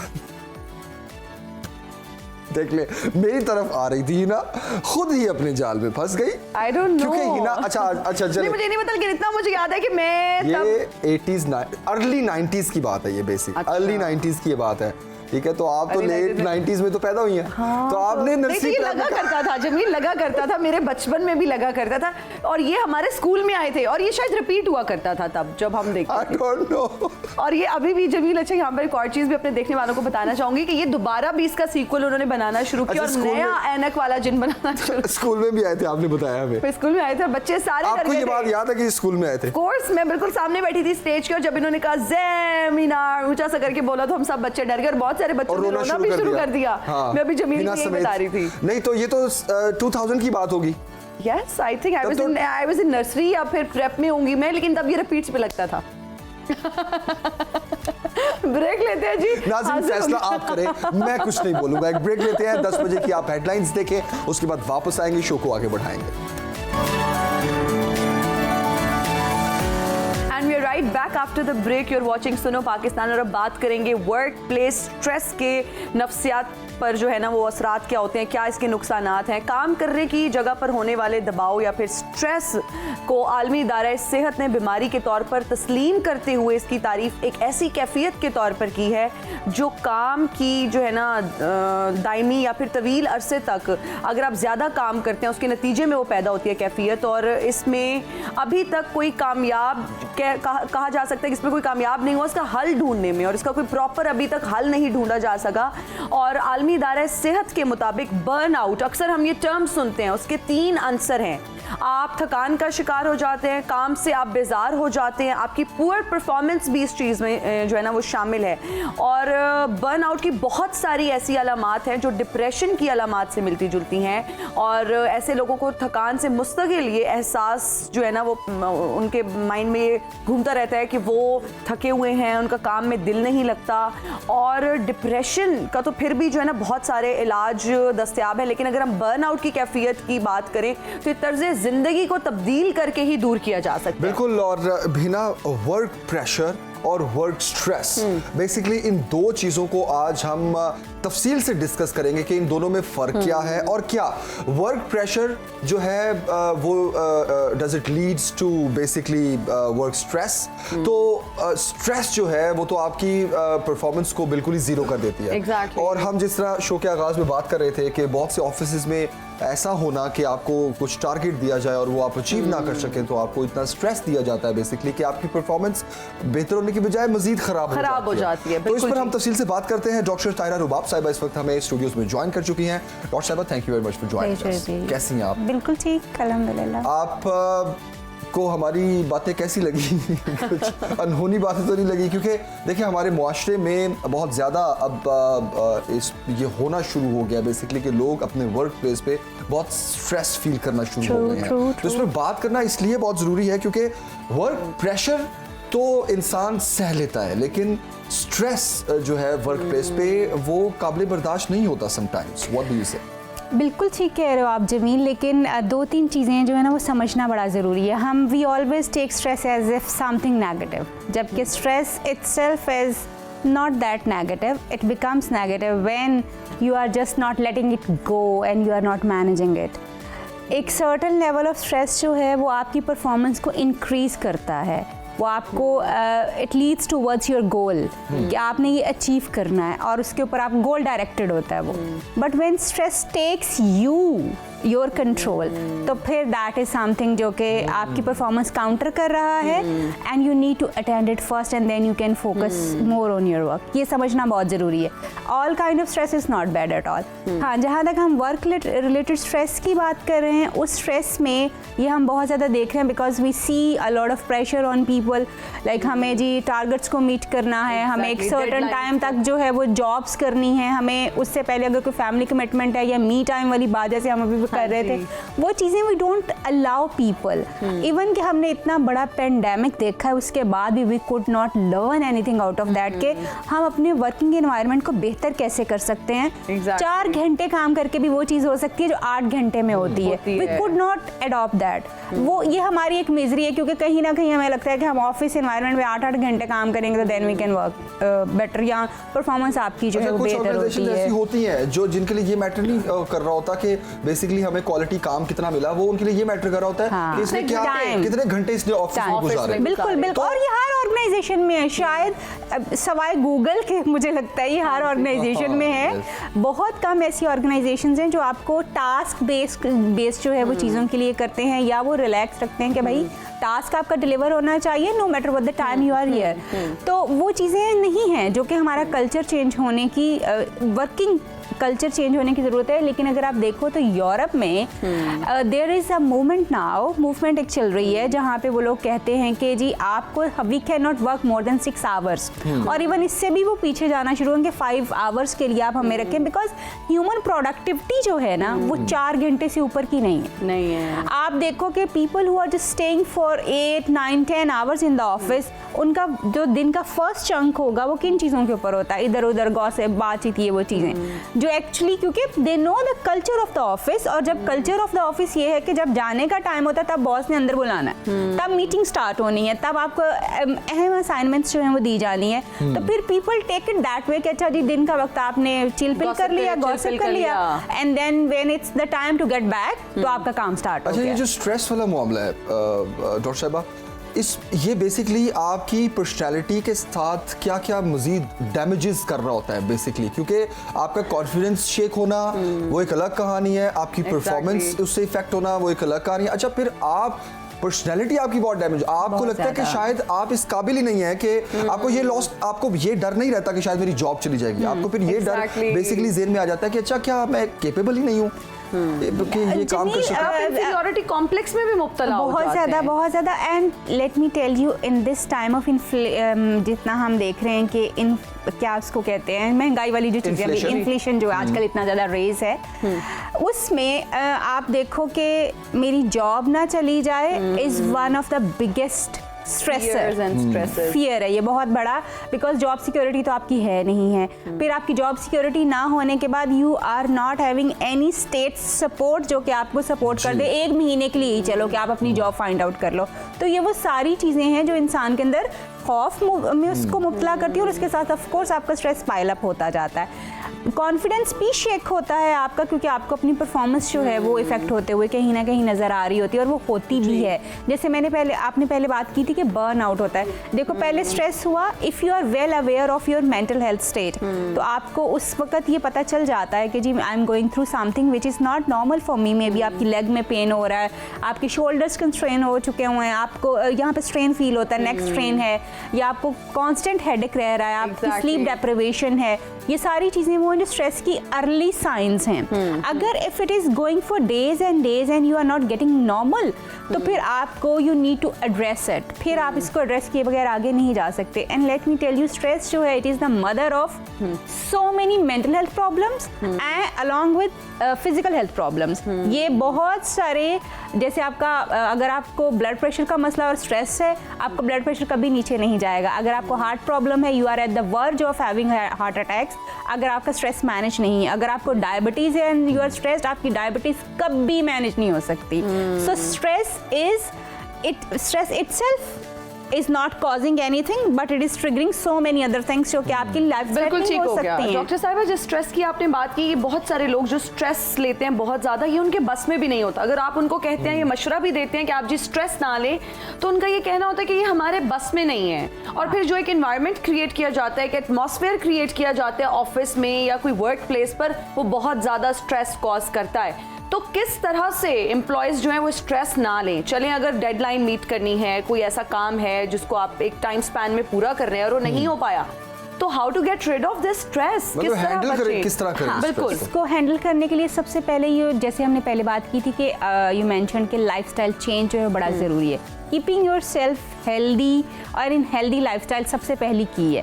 अगर आप अपने दिन का स्टार्ट जो है ना, अगर आप 20 मिनट्स इन द मॉर्निंग अपने आप को दे देते हैं, that can be meditation, that can be कोई एक्सरसाइज हो सकती है, कुछ हो सकती है जो कि आपके स्ट्रेस हार्मोन को नीचे लेके जा सकती है, आपके कॉर्टिसोल को कंट्रोल कर सकती है, तो आपका पूरा दिन बहुत बेहतर गुजर सकता है। लेकिन क्योंकि हम अनहेल्दी लाइफस्टाइल पैटर्न्स के ऊपर हैं, दैट इज व्हाई हम अक्सर कहते हैं कि ये मेरे बस में नहीं है। बस में इंसान के कोई ऐसी चीज नहीं है जो नहीं है, सिर्फ मौत वाहिद चीज है जो उसके बस में नहीं है, otherwise everything is in the bus of इंसान एक्चुअली, वो उसको कर सकता है मैनेज। एंड देन जो है आप जैसे मैंने कहा अर्ली वार्निंग साइंस जो आप उनको जरूर अपने इंडिकेट कीजिए। लाफ्टर थेरेपी जो है एक ऐसी चीज है जो आपके स्ट्रेस को यूं खत्म करती है। आप कोशिश करें कि हर वक्त अपने मुंह के ऊपर स्माइल रखें, बेशक वो फेक हो, बिकॉज आपका माइंड जो है वो फेक और रियलिटी में, यानी फैंटेसी और रियलिटी में फर्क नहीं कर सकता। If you are having even fake smile on your face, it is serving you the same way as if you are smiling actually, तो वो आपको वही उसका पर्पस वही हो जाता है। एंड देन जो है आप ये कोशिश करें कि 5 मिनट का लाफ्टर थेरेपी अपने आप को रोजाना दें। बेशक आप उसमें कोई कॉमिक चीज़ देखें, कुछ देखें, आपका स्ट्रेस रिलीज हो जाएगा। एंड आप अपने आइडेंटिफाई करें आपको कहाँ स्ट्रेस फील होता है, वहाँ पे अगर आप अपने आप को ब्रीथ इन एंड आउट करेंगे 5 to 10 times आप अपने आप को ये करेंगे, you will be all fine. Breathing exercises help you a lot. अच्छा डॉक्टर साहब, ये बहुत हेल्पफुल है। आप अपने आप को तो इससे बहुत रिलैक्स कर सकते हैं, उस स्ट्रेस से आप बाहर भी निकल सकते हैं, उसको हैंडल कर सकते हैं। अभी आपने लाफ्टर थेरेपी की बात की, अब वो 5 मिनट के लिए कहाँ जाके हंसे ना, वीडियो देख ले, कमरे में हंसे कहाँ, लोग कहेंगे ये पागल है, अकेला ही हंसी जा रहा है, ठीक है। लेकिन सवाल मैं ये करना चाह रहा हूँ कि बेसिकली माहौल को भी तो खुशगवार बनाना है ना, तो माहौल ऑफिस एनवायरनमेंट को किस तरह खुशगवार बनाए? Very good. एक्चुअली देखें, आप you create your own world. आपको अपनी दुनिया में क्या चाहिए, आप उसको अपने इर्द गिर्द वैसा क्रिएट कर सकते हैं। लेट्स से कुछ कलर्स इस तरह के होते हैं जो कि आपको रिलैक्सिंग कलर्स होते हैं, जैसे ये एक्वा ग्रीन सा कलर है, जैसे ब्लू स्काई ब्लू सा कलर है, जैसे अगर आपको कुछ अपने आप को थोड़ा हाइपर करने की जरूरत है, रेड कलर है, ऑरेंज कलर है, येलो कलर्स हैं, ये आपको एक्चुअली इस मोड में ले जाते हैं। अपने ऑफिस या अपने डेस्क का एनवायरनमेंट इस तरह का सेट कीजिए कि वहाँ से आपको वाइब्रेंट फीलिंग्स जो हैं वो आनी चाहिए, रिलैक्सिंग फीलिंग्स जो हैं वो आनी चाहिए, कलर्स पॉप अप हो, रिलैक्सिंग हो एज पर योर मूड। क्योंकि अगर आप एंगर में रहते हैं ज़्यादा time and you are having red, orange और yellow, it can increase your anger, तो वो आपको ऐसे कलर्स नहीं, कूल कलर फिर आपको रखने। तो कलर थेरेपी अगर आप अपने ऑफिस का, अपने डेस्क का एनवायरनमेंट अपने हिसाब से सेट कर लें, चीज़ों को ऑर्डर में रखें। वो जो थिंग्स टू डू वाली एक चीज है ना, लिस्ट जो है वो हमारा बिहेवियर नहीं है एक्चुअली जमील। हम में से अक्सर लोग जो है ना वो सुनने पे ज्यादा यकीन करते हैं रादर राइटिंग। हम अपने टास्क जो है वो ना लिखते हैं, हमने पूरे एक दिन में कितना अचीव करना है, वो डोंट मेक इट। जब हम अपने लिए एक दिन का एक गोल नहीं सेट करते कि अच्छा आज के दिन में बेशक मैंने एक टास्क जो है आपसे 15 डेज बाद, एक हफ्ते बाद डिलीवर करना है, तो आज उसका कितने % कर लूंगा तो हफ्ते के बाद मैं वहां पहुंच सकता हूं। When we don't make that thing, तो फिर हम स्ट्रेस्ड होते हैं, फिर हम डेडलाइन के करीब स्ट्रेस हो जाते हैं। बिल्कुल, फिर हम स्ट्रेस हो जाते हैं। दैट अगर आप if you really want to make के जी मेरा मी टाइम भी होना चाहिए, मैं अपना वर्क भी प्रॉपर्ली डिलीवर कर सकूं और मैं स्ट्रेस्ड भी ना हो, तो अपनी थिंग्स टू डू की लिस्ट जो है अपने पास रखिए। वो एक चीज़ जिसको मैं अभी बड़ा इंपॉर्टेंट चीज़ें, कुछ चीज़ें होती हैं अर्जेंट और कुछ चीज़ें होती हैं इम्पॉर्टेंट। जो अर्जेंट चीज़ें होती हैं they don't give you the time to focus to maintain, आपने उसको फौरन एग्जीक्यूट करना होता है। बट देयर आर थिंग्स जो कि इम्पॉर्टेंट भी होती हैं और अर्जेंट भी होती हैं, आपने उनको फौरन क्विकली करना। बट देयर आर थिंग्स जो कि बहुत इंपॉर्टेंट होती हैं और वो महीने के एंड पे जाके डिलीवर होनी होती हैं, but you start working from today.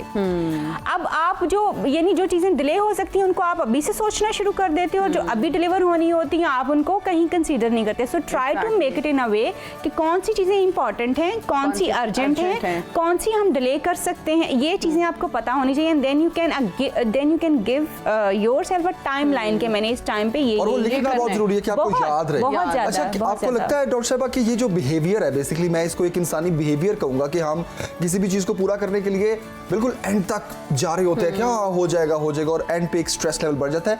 ये हमारी आदत बेसिकली स्टूडेंट लाइफ से ही शुरू हो जाती है। ये कल्चर है, ठीक है, ये हमारा कल्चर का एक हिस्सा है कि हम बेसिकली एग्जाम आ रहा है, ठीक है, तो तब भी हम आखिरी रात पढ़ रहे होते हैं। बिल्कुल। ये ये एक्चुअली जमील हमारे कल्चर में मौजूद है, क्योंकि हमें पहले से प्रोएक्टिव बिहेवियर्स हमारे नहीं हैं। हमारी ट्रेनिंग बेसिकली जो है ना, जो हमारा कल्चर है, it is actually stress inducing culture. इसमें आप लोगों से एक्सपेक्टेशंस बहुत ज़्यादा हाई रखते हैं, but you don't let people to experience their own self. आप उनको ना उनके पोटेंशियल को एक्सपीरियंस करने का मौका देते हो, ना उनको ये टाइम और गाइडलाइन देते हो कि how to do and what to do. और फिर आप बच्चे को देखो कि आपने बच्चे के बिहेवियर में भी यही चीज़, उसने स्कूल जाना होता है ना, आप 5 मिनट पहले उसको जगाते हैं। जब आप उसको 5 मिनट पहले जगा रहे हैं स्कूल जाने से पहले, यू आर ट्रेनिंग हिम कि ये that's how you have to do that thing. ये आपकी पहली चीज़, वहाँ से ट्रेनिंग शुरू हो जाती है आपकी। तो फिर आप सारी जिंदगी अपने इन बिहेवियर से पीछे कैसे हट सकते हैं जो आपने बचपन से सीखा हुआ है। Now it is part of your personality, और बच्चे में भी इंड्यूस कर दिया, शुरू से इंड्यूस हो गया है। अच्छा, डॉक्टर साहब, यस प्लीज। डॉक्टर साहब, अक्सर लोग जो ऑफिसेज में काम करते हैं, यहाँ पे मर्द हजरात की मैं बात करना चाहूँगी कि बहुत स्ट्रेसफुल उनकी लाइफ होती है, और फिर जब घर भी जाते हैं तो फैमिली और वर्क प्लेस पर जो उनका वो इन्वायरमेंट चल रहा होता है, जो स्ट्रेस होता है, वो घर पर जाकर अक्सर मर्द हजरात जो है वो गुस्सा भी निकाल रहे होते हैं, वो स्ट्रेस भी निकल रहा होता है, क्योंकि फैमिली की डिमांड्स एंड एक्सपेक्टेशंस बहुत ज़्यादा होती हैं। जब आप घर जाते हैं ऑफिस से थके हुए, तो बीवी एक्सपेक्ट करती हैं कि आप या डाइन आउट के लिए बाहर चले जाएं, या बच्चों को लेके कोई प्ले एरिया में चले जाएं, और फिर ये चीज़ जो है वो अक्सर मियाँ बीवी में, अक्सर फैमिलीज में लड़ाई झगड़े का भी बायस बनती है। आप क्या कॉमेंट करना चाहेंगे कि किस तरह से इस चीज़ को मैनेज किया जा सकता है ताकि घरों में लड़ाइयाँ भी ना हो और अज़दवाजी रिश्ता जो है वो मुतासिर ना हो? बिल्कुल, आई कम्प्लीटली एग्री, और मैं इसको खुद भी समटाइम्स जो है ना मैं एक्सपीरियंस करती हूँ कि when I am all day out and how I feel when I get back home. तो मुझे उस वक्त ये लगता है it's not only about man, it's about everybody who works 9 to 5। तो जब आप घर जाते हैं तो आपकी बॉडी, चाहे आप बैठ के वक्त गुजार के आए ना, तो आपकी बॉडी एक उसमें होती है, स्ट्रेस में होती है, and it needs at least 30 minutes to get back. तो मेरी रिकमेंडेशन यहाँ पे है वो ये है कि आप काइंडली एक तो टाइम पे ऑफिस पहुँचना और लेट सिटिंग्स को अवॉइड करने का कल्चर शुरू करें, और ये शुरू हो सकता है अगर आप इनिशिएट करें। जी मैंने इतने बजे तक अपना काम डिलीवर कर दिया, you can tell your boss, और यू कैन शेयर तरीके के साथ अपने बॉस को बता सकते हैं कि आई एम डन। अगर कोई और असाइनमेंट है तो do let me know, otherwise मैं इजाज़त चाहूँगा because this is the of time. ठीक है, ये आप चीज़ अपने से शुरू कर सकते हैं, अपने आने और जाने का टाइम फिक्स कीजिए, and then when you are at home, तो जब आप अपना ऑफिस छोड़ रहे हैं, अपना हैट चेंज कर लीजिए, because now you are a father, you are a husband, you are a brother and you are a son. No more any companies employ, वो वहीं खत्म हो गया। हम ये नहीं करते, हमें हैट्स अपने चेंज नहीं करने आते basically. We take office at home, office at office, home at office, तो जो हमें एक्चुअली ऑक्यूपाइड रखता है। अब जैसे आप अपना हैट चेंज करेंगे तो आपका मूड चेंज होना शुरू होगा। थिंक अबाउट इट कि अच्छा अब मैंने जाके अपने बच्चों के साथ ये टाइम करना है, यानी the moment you are living your office, start thinking about कि अच्छा आप अपने घर जाके अच्छा टाइम किस तरह से क्या क्या चीज़ें आपने करनी है, and create a positive thought about that, because आपकी सारी फीलिंग्स जो हैं वो आपके थॉट के साथ एसोसिएटेड होती हैं। घर जाके ये ख़ास तौर पे बीवियों से मेरी रिक्वेस्ट है कि फ़ौरन से वो बम्बार्ड जो एक बिहेवियर हमारा होता है ना, ये हो गया, ये हो गया, ये नहीं किया, ये नहीं किया, आज ये करना, ये करना। प्लीज़ इफ़ यू अगर 8-9 घंटे सब्र किया ना, तो अगला 30 मिनट सब्र करना कोई ऐसी बड़ी बात नहीं है। Let the person to grasp himself back, और फिर आप उस सिर्फ 30 मिनट्स के लिए अपनी जुबान दांतों के नीचे दे दीजिए please, and honestly welcome that person with the smile. फौरन से चीजें मत, उसी ने करनी है वही करता है ना, तो आप थोड़ी देर अगर उसको सिर्फ ये स्पेस दे देंगे कि वो थोड़ा सा ऑफिस को भूल जाए, वो ब्रीथ करे, वो अपने आप को रिलैक्स करे, और फिर आप उसके साथ जो भी आपने अपने एटलीस्ट 30 मिनट्स उसको दे दीजिए। फर्स्ट 30 मिनट्स अगर आप अपने हस्बैंड को या अपने भाई को जो ऑफिस में जाते हैं, या even the female who are working, 30 minutes, first 30 minute after getting home उसको दे दीजिए, वो रिलैक्स हो जाएगा, and then start with dine out. और जब आप घर से ऑफिस जा रहे हो तो ऑफिस में क्या रूटीन वो होनी चाहिए? जो आप जब आप घर घंटा एक चाहिए रिलैक्स होने के लिए। नहीं वो तो आप जैसे हमने पहले 20 मिनट्स मैंने कहा when you are getting up give 20 minutes to yourself, जो आपकी एक्सरसाइज हो सकती है, आपकी मेडिटेशन हो सकती है, and you in that meditation आप अपने आप को पॉजिटिव जो है एफर्मेशंस दे सकते हैं that how your day is going to be in the office. और डॉक्टर साहिबा जाते जाते मैं एक आपका कमेंट लेना चाहूंगी, सिंस हम लोग मॉर्निंग शो करते हैं और सुबह सुबह आते हैं, जब आप सुबह सुबह उठ के आते हैं वो एनर्जी लेवल उस तरह से नहीं होता, आप नींद से उठ के आते हैं, जब आप ऑफिस आते हैं तो people expect you to be very chirpy, lively, उनके लिए भी क्या आप सजेस्ट करना चाहेंगे कि जो आते हैं आपसे पूछते हैं आज मूड को क्या हुआ है, आज बोल नहीं रही, मतलब आपको अपने साथ ना टाइम स्पेंड करने के लिए मुझे लगता है घंटा चाहिए होता है ये चीज एब्जॉर्ब करने में, just to be there. Exercise किया करें ना सुबह। नहीं, I would love to do that, लेकिन जो लोग एक्सपेक्ट करते हैं कि आप आते ही वो आपका एनर्जी लेवल 1-on-1 हो और आप सबसे उस तरह से बात करें, मतलब लोगों को भी थोड़ा सा ये एहसास होना चाहिए। और अगर आप बात किसी दिन नहीं भी कर रहे, आप किसी वजह से डाउन भी हैं, आपको घर का कोई स्ट्रेस हो सकता है, आपको कोई पर्सनल आपका इशू हो सकता है, people expect you to be very lively और पूरे मतलब आपके 32 के 32 दांत बाहर होने चाहिए, और वो आपसे यही एक्सपेक्ट करते हैं। तो अच्छा, वो क्यों एक्सपेक्ट करते हैं? क्योंकि वो हिना को हमेशा हंसता मुस्कुराता हुआ देखते हैं, ठीक है, तो वो बेसिकली आपकी पर्सनैलिटी अब चेंज होती है ना, फिर वो थोड़ा वो कॉन्शियस रहते हैं कि हाँ यस, इसलिए कोई तो चले हम उनको पैगाम दे देते हैं कि वो नहीं पूछेंगे आपसे ऐसे एक जो लाइफ स्ट्रेटजीज में से एक लेसन जो है ना वो ये है, we teach people how to treat us. जब हम रोजाना हंसते मुस्कुराते जाते हैं तो this is what people perceive from us कि हम ऐसे ही हैं, and having us in another mood and उसको एक्सेप्ट करना लोगों के लिए एक प्रॉब्लम हो जाता है, जिसका बहुत आसान तरीका जो है ना सोने से पहले अपने आप को एक एफर्मेशन दे के सो, ठीक है, today is a new day and I will be getting up with a smile. आप जब ये अपने आप को आपकी आखिरी बात अपने साथ ये होनी चाहिए, जब आप अपने आप को ये कह के सोओगे, let me tell you the whole night your brain will work on that, और जब आप उठेंगे तो ऑटोमेटिक स्माइल आपके फेस पे होगी और वो that would be changing for you. और उसके साथ सिर्फ 5 breathe in and breathe out, थोड़ा सा टेरेस पे जाके कर लो, that is it, that will make your day. Doctor Tahira Rubab, बहुत शुक्रिया, thank you very much for joining us. और आज की पूरी डिस्कशन का मेरे लिए तो हासिल ये है कि हमें अपने बिहेवियर्स चेंज करने की जरूरत है, हमें अपना कल्चर चेंज करने की जरूरत है, लाइफस्टाइल चेंज करने की जरूरत है। और ये हमारे कल्चर के अंदर जो चीजें हैं, बेसिकली हम खुद से जब इसको चेंज करेंगे, फिर हमारे बच्चे हमें देख के वो सीखेंगे और ऑटोमेटिकली एक बड़ा चेंज आएगा। तो ये तो हो गई वर्क प्लेस पर स्ट्रेस की बात। अब हम एक ब्रेक लेते हैं, ब्रेक के बाद हम आएंगे तो अवाम के स्ट्रेस की बात करेंगे, क्योंकि महंगाई का एक तूफान आने वाला है। कल मिनी बजट पेश कर दिया गया है, पेट्रोलियम मसनूआत की कीमतें बढ़ चुकी हैं, तो उस स्ट्रेस की अब थोड़ी बात करेंगे। और वो स्ट्रेस तो मुझे लगता है मैनेज नहीं हो सकता। लेते हैं जी एक ब्रेक, हाजिर होंगे ब्रेक के बाद। देखते रहिए सुनो पाकिस्तान। वेलकम बैक टू सुनो पाकिस्तान। कुछ बात करेंगे मिनी बजट की। वफाकी वज़ीर ख़जाना इसहाक डार ने IMF की शराइत पर मबनी बजट पेश कर दिया है, और बजट की तफसील कुछ इस तरह है जनाब कि जनरल सेल्स टैक्स जो है वो 18% और लग्जरी आइटम्स पर 25%, लाइक पहले 17% था, तो GST 17 से 18% और लग्जरी आइटम्स पर 17 से 25% चला गया है। और कहा यह जा रहा है कि बुनियादी अशिया ज़रूरिया पर इसका इत्तलाक नहीं होगा। तो ये एक बड़ा सवाल है कि ऐसा कैसे मुमकिन है कि एक तरफ मिनी बजट पेश किया गया और टैक्सेस की भरमार लगाई गई, टारगेट्स रख दिए गए हैं, आने वाले दिनों में कितने अरब इकट्ठा किया जाएगा, इलेक्ट्रिसिटी प्राइसेस बढ़ेंगी, पेट्रोल की बढ़ चुकी है, अभी मजीद बढ़ने की भी खबरें आ रही हैं। तो ऐसे में ये बयान किस तरह दिया जा सकता है कि इस पर गरीब आवाम पर बोझ नहीं पड़ेगा या उनको ज़्यादा इस सूरत हाल को फेस नहीं करना पड़ेगा? ये कैसे मुमकिन है? इस पर हम तफसील से बात करते हैं। हमारे साथ डॉक्टर खाकान नजीब साहब, इकोनॉमिस्ट, इस वक्त हमारे साथ हैं। डॉक्टर साहब, बहुत शुक्रिया हमें ज्वाइन करने के लिए। गुड मॉर्निंग, कैसे हैं आप? I am very well, thank you for having me on new. Thank you very much. Doctor साहब, सबसे पहले तो मैं यही जानना चाहूँगा कि मिनी बजट पेश कर दिया गया, साथ ये भी कह दिया गया कि इसका आम आवाम पर ज़्यादा बोझ नहीं पड़ेगा। इस बात में कितनी हकीकत है? बिस्मिल्लाहिर्रहमानिर्रहीम। सो आप अगर इस मिनी बजट को देखें तो इसकी पहले तो ज़रूरत क्यों पड़ी? ज़रूरत इसलिए पड़ी कि आपने IMF के प्रोग्राम में 9th रिव्यू को कंप्लीट करना है। तो उसको करने के लिए आपको कुछ रकूम जमा करनी है, बिकॉज खसारे बहुत चल रहे हैं।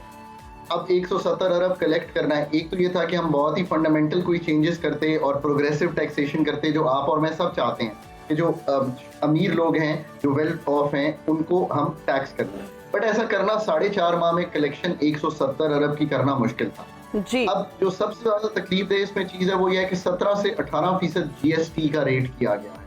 इससे 55 अरब रुपए की मुल्क में कलेक्शन होगी इन 4.5 माह में। अब इन 4.5 माह में अगर 55 अरब कलेक्ट होगा तो ये कैसे, मैं आपको कहूँ कि ये शैम्पू पे लगेगा, ये साबुन पे लगेगा, ये मैं इसलिए कह रहा हूँ कि ये रोजमर्रा की इन चीजों पे तो बिल्कुल लगेगा, ये खवातीन की ब्यूटी प्रोडक्ट्स पे भी लगेगा, कि इन चीजों पे तो जरूर लगेगा। बट ये किस पे नहीं लगेगा? जो उन ये वीट पे नहीं लगेगा, ये आटे पे नहीं लगेगा, ये पल्सेस पे नहीं लगेगा, ये वेजिटेबल्स पे नहीं लगेगा, बट इनकी जो पैकेज्ड आइटम्स हैं उन पे जरूर लगेगा, बिकॉज सोच यही है कि जो पैकेज्ड आइटम्स हैं वो जरा वेल ऑफ खरीदें। तो ओवरऑल देखिए महंगाई 27.6% है। ये मेरे ख्याल में अगले इस माह के एंड से लेके अगले 1-2 महीने में ये 30% को इजीली क्रॉस कर जाएगी जी। और अभी ऐसा नहीं होगा, ये हम गलत कौन से कहेंगे कि अगर मैं ये कहूँ कि जी नहीं महंगाई नहीं होगी। महंगाई का एक बोझ सिर्फ इससे नहीं आ रहा, बिजली की कीमत, पेट्रोलियम प्रोडक्ट्स की कीमत और गैस की कीमत, इन सब से आ रहा है जी। पर ये नागुज़ीर है क्योंकि हम कुछ और इस वक्त कर नहीं सकते IMF के अलावा जी। अच्छा खान साहब, हमेशा से हम यही देखते आ रहे हैं कि जो मौजूदा हुकूमत है वो पिछली हुकूमत को कसूरवार ठहराती है मौशी हालात के लिए, और अभी भी जब मिनी बजट पेश किया गया तो मौजूदा हुकूमत जो है वो पिछली हुकूमत को कसूरवार ठहरा रही है। क्या ये ब्लेम गेम इसी तरह से चलती रहेगी? हमारी मईशत को किस तरह से बेहतर किया जाएगा अगर यही हालात रहेंगे और इसी तरह से ब्लेम गेम का सिलसिला जारी रहेगा? तो है ना, that's a really smart question and the reason I say that is कि हमें अब तो मैं हमेशा कहता हूँ कि you have to think forward. एक चीज का तयन कर लें कि जो पिछली जो भी चीजें होती रही हैं, आप सऊदी अरेबिया के पास गए, उन्होंने कहा कि हम आपको पैसे नहीं देंगे जब तक कि आप जाके कभी रिफॉर्म नहीं करते या IMF के साथ मुआहदा नहीं करते। ये मिसाल मैं इसलिए देता हूँ कि जो पिछली अब पॉलिसीज थी वो एन वोग रही नहीं है, इसलिए नहीं रही हैं कि सब ने आपको कहा है कि अपना घर ठीक करें। अच्छा, अब पिछले कई दिहाइयों से हमने अपने घर को ठीक करने के लिए कई चीजें तो नहीं की। बिजली के सेक्टर में नुकसान था, जब आई थिंक मुशर्रफ की हुकूमत छोड़ के गई तो 200-250 अरब का नुकसान था सर्कुलर डेट में। जब PPP की हुकूमत छोड़ के गई तो वो बढ़ के 400-500 अरब हो गया। जब PMLN ने छोड़ा तो 1100 था, जब PTI ने छोड़ा तो 2400 था। अब आप इसका फैसला खुद कर लीजिए कि इस साल ये तो सब सो हम एनर्जी का रिफॉर्म किसी भी हुकूमत के अंडर नहीं कर पाए। हमें एज अ नेशन हमें ये एक्सेप्ट कर लेना चाहिए। अच्छा, अब एक्सेप्ट करेंगे तो आगे चलेंगे। अब इस साल की क्या पोजीशन है? जो हमने सर्कुलर डेट का प्लान बनाया, जमील और है ना, आप दोनों हैरान होंगे जी कि IMF को हमने कहा कि हम 952 अरब रुपए का नुकसान करेंगे। आप खुद सोचिए कि कोई भी इसको देखकर यही करेगा ना कि भाई फिर आप क्या करना चाहते हैं। तो फिर हमने एक प्लान सामने रखा। ये 2014 में एक्चुअली ये CDMP जिसको कहते हैं, ये मैंने ही हुकूमत में होते हुए लिखा था, जिसमें मैं कहता हूँ कि एफिशिएंसी के इतने गेन हैं, प्राइसिंग के इतने गेन हैं, सब्सिडी काटने के इतने गेन हैं, तो हमने किया। अब हम कह रहे हैं कि हम 336 अरब का नुकसान करेंगे। ये नहीं हम कह रहे कि हम नुकसान को सिफर करें। ये है नौयत पाकिस्तान के कलीदी मसाइल। तो वक्त आ गया कि हम सब मिलकर, सब पॉलिटिकल पार्टीज, एस्टैब्लिशमेंट, मैं, आप बहुत इन्फ्लुएंशियल लोग हैं मीडिया के, हम पॉलिसी को इन्फ्लुएंस करते हैं, हम ये अब तहिया कर लें कि हमने अपने कलीदी मसाइल जो हैं वो IMF के बाद हल करने। अच्छा खान साहब, IMF के पास जाना नागुज़ीर हो जाता है, सूरत हाल कुछ ऐसी हो जाती है कि आप देखें, जिस तरह आपने मिसाल भी दी कि नून लीग, पीपल्स पार्टी और खान साहब की हुकूमत के बाद कर्ज़ों की क्या सूरत हाल थी, सर्कुलर डेट की क्या थी, रिजर्व्स की क्या सूरत हाल थी। अब खान साहब, हम जिस तरह हम ये इस बार की जो शराइत मान रहे हैं, आप देखिए कि FBR का इस साल का हदफ तकरीबन 9000 अरब का है टैक्स कलेक्शन का। उसके बाद कोई 500-600 अरब रुपया मिनी बजट के ज़रिए अवाम पर लगा दिया गया। अब शुरू में जब डार साहब आए तो उन्होंने ये कहा कि सब ठीक है और मईशत भी ठीक हो जाएगी, और इन्होंने IMF के पास जाने में भी देर कर दी। उसके बाद बोझ मज़ीद बढ़ गया। तो सवाल मेरा ये है कि ये अब परसेप्शन जो है कि शायद आने वाले 6 महीने बहुत मुश्किल है या आने वाला साल बहुत मुश्किल है, आपके ख्याल में ये कितना टाइम होगा जो आवाम के लिए बहुत मुश्किल होगा? एग्जैक्टली आने वाले 6 महीने बहुत मुश्किल है, और आने वाला अगर 12 महीने देखूं तो वो मुश्किल रहेगा। इसीलिए मैं लोगों को ये कहता हूं कि हुकूमत तो जो कर रही है सो कर रही है, आप भी कुछ कीजिए। अब ये मैं क्यों कहता हूँ? इसलिए कि इस वक्त हुकूमत जिस जगह पे खड़ी है, जो इंटरनेशनल एनवायरनमेंट है, जो इंटरनेशनल इकोनॉमिक्स है, और जो IMF के साथ करने के लिए कंडीशनैलिटीज को पूरा करना है, उसमें रूम टू मैन्यूवर बहुत कम है। तो अब लोग क्या कर सकते हैं? देखिए, मैंने तो अपने घर में एक फॉर एग्जांपल, अगर मैं लाहौर में रहता हूँ जब, तो मैंने एक एनर्जी इमरजेंसी लगाई हुई है। इसका मतलब ये है कि बाहर की बत्तियां बिल्कुल नहीं जलानी। इसका मतलब ये है कि अगर हम रात को 3 कमरे इस्तेमाल कर रहे हैं तो उसको 2 कर दें। अगर टीवी नहीं देख रहे तो उसको बंद करें। अगर खाना खा रहे हैं तो जरूरी नहीं कि 4 बत्तियों में खाएं, उसको 2 में खाएं। जी। अगर 5 दफा आप लेने जाते हैं सामान 1 महीने में, उसको 3 करें। कार पूलिंग करें, स्वेटर पहने, गैस का इस्तेमाल ना करें। ये मैं क्यों कह रहा हूँ? अभी जो आपको गैस के बिल्स आएंगे, जो इलेक्ट्रिसिटी के बिल्स आएंगे, जो आपने पेट्रोलियम MS पेट्रोल या डीजल खरीदना है, ये बहुत बढ़ा हुआ है। आपको तकलीफ, आप अपने घर को ठीक कीजिए। और दूसरी चीज ये कीजिए, कोई अगर छोटी मोटी चीज भी करने को मिलती है तो बेटा हो, बेटी हो, बहन हो, उनको कहिए कि वो करें। इंटरनेट पे करें, करियाने की दुकान पर काम करें। मैं ये बड़े लोगों की गुफ्तगू नहीं कर रहा और ना ही मेरा उनमें इंटरेस्ट है। मेरा उस 70%, 80% लोगों से मैं बात करने की कोशिश कर रहा हूँ जो अपने घर को डे टू डे चला रहे हैं। तो ये करना पड़ेगा। खाकान साहब, ये भी बताइएगा कि ये मिनी बजट जो पेश किया जा रहा है, इसके बाद नून लीग की मकबूलियत पर कितना असर होगा? क्या उनका मुस्तकबिल आप देखते हैं नून लीग का? तो मैं चूंकि पॉलिटिक्स पे कमेंट बहुत कम करता हूँ ना, बट मैं ये जरूर कहता हूँ, मैंने इनके साथ बहुत कुर्बत में काम किया है। मैंने PTI के साथ भी कुर्बत में काम किया एज अ प्रोफेशनल। ये मैच्योर लोग हैं। मेरा ख्याल है कि थोड़ा गलत पोर्ट्रेयल भी होती है। ये मैच्योर लोग हैं, इन्होंने अनपॉपुलर डिसीजंस लेने में देर की होगी पर ले लिए हैं। ये टॉक्सिक हैं पॉलिटिकली, पर कर लिया है। अब थोड़ा सा कोई भी PTI होती तो मैं उसको भी कहता कि हमें इनको सहारा देना चाहिए और कहना चाहिए कि हम समझते हैं कि इस वक्त और कोई चारा नहीं है तो आप कीजिए, पर ये भी जरूर कीजिए, एग्जाम्पल सेट करें कि हम ऐसा नहीं करेंगे कि हम कैबिनेट के पोस्ट जो है वो बहुत बड़ी रखें। हम ऐसा नहीं करेंगे कि हम जो जूम पे ना कर सकें हम उसको जूम पे ही करें। हम ऐसा नहीं करेंगे कि हम गाड़ियों को कम करके ना दिखाएं। ये चाहे ऐसे मेजर्स हो जो दिखाई देते हो, लोगों को एक तसल्ली होगी कि मेरे लीडरान भी मेरे साथ चल रहे हैं, तो हम इनके साथ खड़े।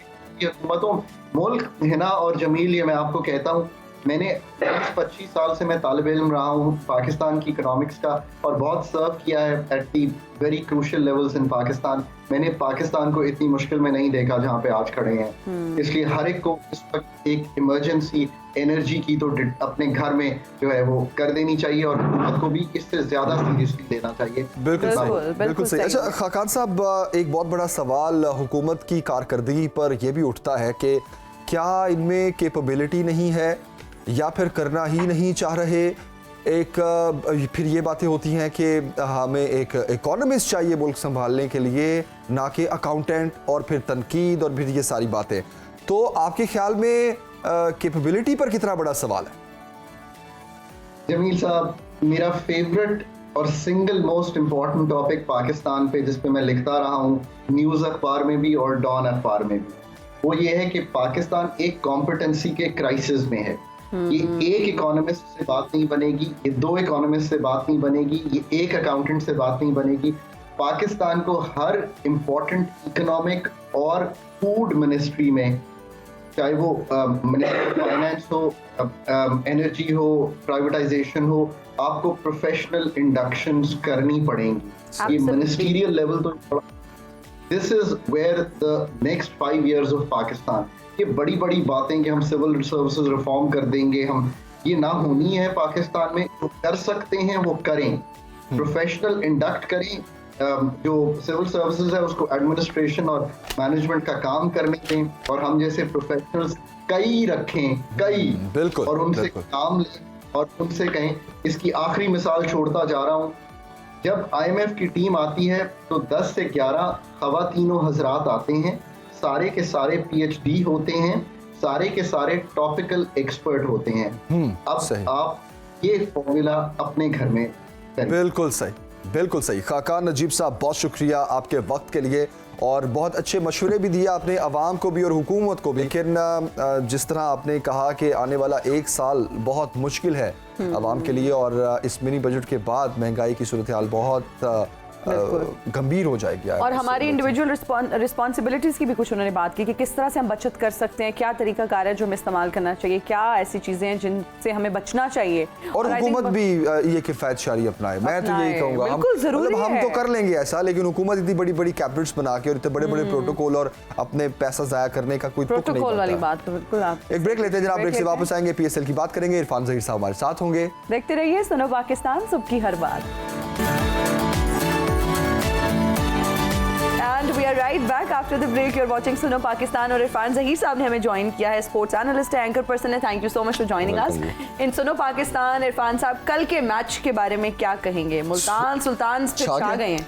बस वो जमील की नजर लगी, जमील ने कहा था इतने कांटेदार मुकाबले क्यों हो रहे हैं, और बिल्कुल वन साइडेड मैच हो गया। पहले दो मैचेस तो बिल्कुल 1-2 आज ने कहा कभी एक रन से आ रहा है, बॉल तक चले हैं, लास्ट बॉल तक जा रहे थे। और इसमें क्रेडिट सबसे ज्यादा एहसानुल्लाह को देना पड़ेगा। पहले मैच में भी बड़ी अच्छी बॉलिंग की। इसे क्रिकेट की टर्मिनोलॉजी में बोलते हैं हैवी बॉल्स करना। जब कोई बॉलर बहुत पेस के साथ लेंथ बॉल करता है, इसमें आपकी शॉर्ट बॉल भी होती है, तो उसे कहते हैं बड़ी हैवी बॉल्स कर रहा है। तो वो हमें कल देखने को मिली। और PSL की सबसे बड़ी खूबसूरती ये है कि हर साल हमें कोई ना कोई ऐसी कमोडिटी मिलती है, कोई लड़का ऐसा मिलता है, खास तौर पे बॉलिंग के अंदर, जो कि हमें लगता है फौरन कि ये पाकिस्तान खेलने को तैयार है। पहले मैच में भी ग्लिम्सेस नजर आई, बट कल तो उन्होंने बिल्कुल ही एक वन साइडेड मैच कर दिया अपनी टीम के लिए। और मुल्तान सुल्तान ने 9 विकेटों से बआसानी ये मैच जीत लिया। और उसमें 2 चीज़ों की प्रोमिनेंट परफॉर्मेंस थी 2 प्लेयर्स की। पहले तो एहसानुल्लाह की, जिस तरह हम बात कर रहे हैं कि सिर्फ 12 रन दे के इन्होंने 5 खिलाड़ी आउट किए, और ये PSL की 7वीं बेस्ट परफॉर्मेंस भी हमें देखने को मिली। इसके साथ साथ रेली रूसो, जिस तरह मैं परसों कह रहा था कि अगर वो मैच के टीम के अंदर होंगे तो बहुत वाइटल रोल प्ले करेंगे। और उन्होंने इसी लास्ट ईयर इसी ग्राउंड के ऊपर सेंचुरी भी स्कोर की थी। और उन्होंने ट्रैवल के बाद आते साथ ही कुछ घंटों के बाद टीम को ज्वाइन किया। और मेरा ख्याल हार्डली एक जेट लैग भी आपको पता है चल रहा होता है, उसके बावजूद वो खेले और क्या खूबसूरत खेले। और आपके ख्याल में 111 रन का जो हदफ था वो भी तो कम था ना? ऑब्वियसली वो बहुत कम था, एक इस तरह की बैटिंग पैराडाइज विकेट के ऊपर बहुत कम टोटल था। बट परफॉर्मेंस की बात करें तो ये 2 ऐसी परफॉर्मेंस थी जो बहुत आउटस्टैंडिंग थी। तो फिर वन साइडेड मैच हो गया। अच्छा, आप मुल्तान की वेदर और पिच की बात करते हैं, उसमें फिर ड्यू फैक्टर जो है वो बहुत इंपॉर्टेंट है। अब कराची में आज से मैच होंगे, तो कराची की पिच को और वेदर कंडीशन को किस तरह देख रहे हैं आप? क्योंकि कराची में थोड़ा विंडी है, सारा कुछ है। कराची में सुनने को यही आ रहा है कि ड्यू इस तरह नहीं आ रही, अगर आती भी है तो बहुत लेटर ऑन आती है, प्रॉब्ली रात 11-12 बजे के बाद आती है। मुल्तान में थोड़ा सा क्योंकि विंडी नहीं है, तो उस वजह से आल्दो कि आप स्प्रेज भी किए जाते हैं, जिसकी वजह से मिनिमाइज कर लेते हैं आप किसी हद तक कि आपका ड्यू फैक्टर कम हो जाए। अच्छा इरफान साहब, कराची में तो हीट वेव की भी बात करें कि कुछ दिनों बाद जो है वो कराची में हीट वेव आने के भी इम्कानात हैं। और कल तो धुंध थी ना, कल तो रिकॉर्ड धुंध थी कराची में, धुंधला फ्लक्चुएशन है। ये सारा वेदर के जो सर्कमस्टांस अजीब व गरीब होते चले जा रहे हैं, ये पहले हमने कभी नहीं देखे थे कि इस तरह इस फेब के अंदर हीट वेव का आना या धुंध का उधर होना। ये पंजाब के अंदर ये सारी चीजें थी। बट अब क्लाइमेट चेंजेस की जो हम बात और ग्लोबल वार्मिंग जिस तरह से बढ़ती जा रही है, सब कुछ। इरफान साहब, मोहम्मद हफीज की बात करते हैं। कल उनके लिए गोल्डन अपॉर्चुनिटी थी, अगेन उनके लिए एक जबरदस्त कमबैक था and he could prove himself. क्या कहेंगे? देखिए, फिटनेस वाइज बात करें तो मोहम्मद हफीज और शोएब मलिक दोनों बड़े फिट हैं। बट लास्ट वर्ल्ड कप के बाद हमने देखा था कि मोहम्मद हफीज थोड़ा दिल बर्दाश्त हो गए। लास्ट जो रजीम थी और जो उस टाइम चेयरमैन PCB थे रमीज राजा साहब, उनका और उनके दरमियान एक काफ़ी गैप था। इवन शोएब मलिक की भी यही स्टोरी थी, बट इनका थोड़ा सा कोल्ड वार ज़्यादा थी, तो उन्होंने फिर रिटायरमेंट ले ली। इवन रिटायरमेंट का भी इंसिडेंट इस तरह था कि वो लेना चाह रहे थे, बोर्ड उनकी बात नहीं सुन रहा था। फिर उन्होंने मैसेज कम्युनिकेट किया कि मैं रिटायरमेंट के लिए मिलना चाह रहा हूँ, जो कि फिर लेटर उन्होंने बड़ा ग्रेसफुली रिटायरमेंट ली। और मेरा मानना यह है कि अभी वो फुली फिट है, लीग क्रिकेट खेल सकते हैं जिस तरह शोएब मलिक खेल रहे हैं। और अभी भी आपको ऐसा मेंटोरिंग चाहिए होती है प्लेयर्स के लिए कि आपकी टीम में एक आधा ऐसा सीनियर प्लेयर हो जो लड़कों को सिखाए। और एक्स कैप्टन भी हैं और पाकिस्तान को ऑलमोस्ट उन्होंने 20 साल 18-19 साल सर्व किया है। तो मेरा ख्याल है ये कल बड़ा अच्छा खेल रहे थे, बट अनफॉर्चुनेटली मेरा ख्याल है थोड़ा सा मिस्टेक ये कर गई कि उनको काफी लेट भेजा गया। अगर थोड़ा सा टॉप ऑर्डर पे भेजते तो वो अच्छा इरफान साहब, आज के मैच की भी जल्दी से बात कर लेते हैं। रमीज राजा साहब का जिक्र करना चाह रहा था हफीज साहब की बात पे, प्रोफेसर की, कि उन्होंने तो स्कूल में भी नहीं रखा था उनको। हाँ, वो स्कूल में भी नहीं थे, वो और कामरान अकमल दोनों को ऐड नहीं किया गया था। और इसीलिए बड़ी सरप्राइज उनकी इंडक्शन थी। इसका मतलब है कि ये बोर्ड भी उनको विलिंग था और ये फ्रेंचाइज, ऑब्वियसली हर फ्रेंचाइज चाहेगी ऐसा सीनियर प्रो। और लास्ट सबसे इंपॉर्टेंट चीज़ कि जो लाहौर कलंदर ने फाइनल जीता था उसके ये मैन ऑफ द मैच थे। ये मैन ऑफ द मैच थे, यस। ठीक है, 2 आउट किए इन्होंने, 68 और रन्स भी बनाए, तो ये एक आपका ऐसा प्लेयर जिसने मैच अपना कप जिताया अपनी टीम को, तो उसको ना रखना बड़ा स्ट्रेंज था। इरफान साहब, कराची वर्सेस इस्लामाबाद क्या कहेंगे? कराची एक ऐसी साइड है जिसकी तरफ जाती है पेचा डाल लेती है। कराची की भी अच्छी साइड है, बट मुझे इस्लामाबाद यूनाइटेड लगता है अंडरडॉग है इस दफ़ा। और इसके लड़के बड़े स्ट्रॉन्ग हैं, यंगस्टर पे ये ज़्यादा रिलाई कर रहे हैं, और इनके ओपनर बड़े डेविस्टेटिंग किस्म के हैं। मनरो है इनके पास, फिर इसी तरह विंस है, फिर हम आगे देखें तो शेख मकसूद भी इस दफ़ा मुल्तान से इनके पास आ चुके हैं। आजम खान इस दफ़ा इनके साथ खेल रहे हैं। कोयटा में उनकी सेकंड बैटर के तौर पे खेलते थे क्योंकि सरफराज खेल रहे होते थे। सरफराज का भी एक यूनिक रिकॉर्ड ये है कि वो इज़ द ओनली प्लेयर जिसने अभी कोई मैच अभी तक PSL में मिस नहीं किया सिंस 2016। तो ये एक बड़ी यूनिक चीज़ थी। तो इस बॉलिंग के अंदर फ़हीम अशरफ है, आपके पास हसन अली है। हसन अली के लिए बहुत वाइटल है। शदाब खुद बहुत इम्पोर्टेंस रखते हैं टीम के लिए, कैप्टन भी हैं, लीड फ्रॉम द फ्रंट करते हैं, टॉप ऑर्डर पे खेलते हैं। तो मेरा ख्याल है बड़ा अच्छा मैच होगा। कांटे का मुकाबला होगा, and we hope one sided नहीं होगा। वैसे what team are you supporting? Irfan साहब वैसे जल्दी से बता दो। इस्लामाबाद यूनाइटेड मुझे लग रहा है कि Islamabad United is And you? Islamabad United is favourite. मैं गा के आपने हमें वो बताना है, जिस तरह आप गाते हैं ना इस्लामाबाद यूनाइटेड, उस तरह वो आपने थोड़ा सा जमील वैसे अगर लास्ट जो आप राउंड पे गा रहे closing थे, वो तो- चाहत फतेह अली खान को भी मुझे लगता है आपने टफ कंपटीशन दिया, लेकिन हमारे प्रोग्राम का वक्त फोबिया हो गया है। अच्छा। और उनका गाना सुन के ना मुझे इस्लामाबाद यूनाइटेड कैसे थोड़ा सा गुनगुना, मतलब एक जाते जाते एक Closing चले में बात हो जाए। एक लाइन हमारी request जमील। पे। बहुत बड़ा नाम, मैं उस तरह नहीं गा सकता, बहुत बड़ा नाम है। मैं चले आप हमारे कानों को टॉर्चर कीजिएगा, लेकिन अभी टॉर्चर कीजिए। हमारे प्रोग्राम मैं का तो जी 5 मिनट की बात है, आपने तो 2 घंटे ये काम किया। चलो आपसे मुलाकात होगी इंशाल्लाह कल। इरफान ज़हीर साहब बहुत शुक्रिया आप ज्वाइन करने के लिए। अपना बहुत सा ख्याल रखिए, फीडबैक जरूर दीजिएगा। मुझे और जमील सुखेरो को दीजिए इजाजत। अल्लाह हाफिज, बाय बाय।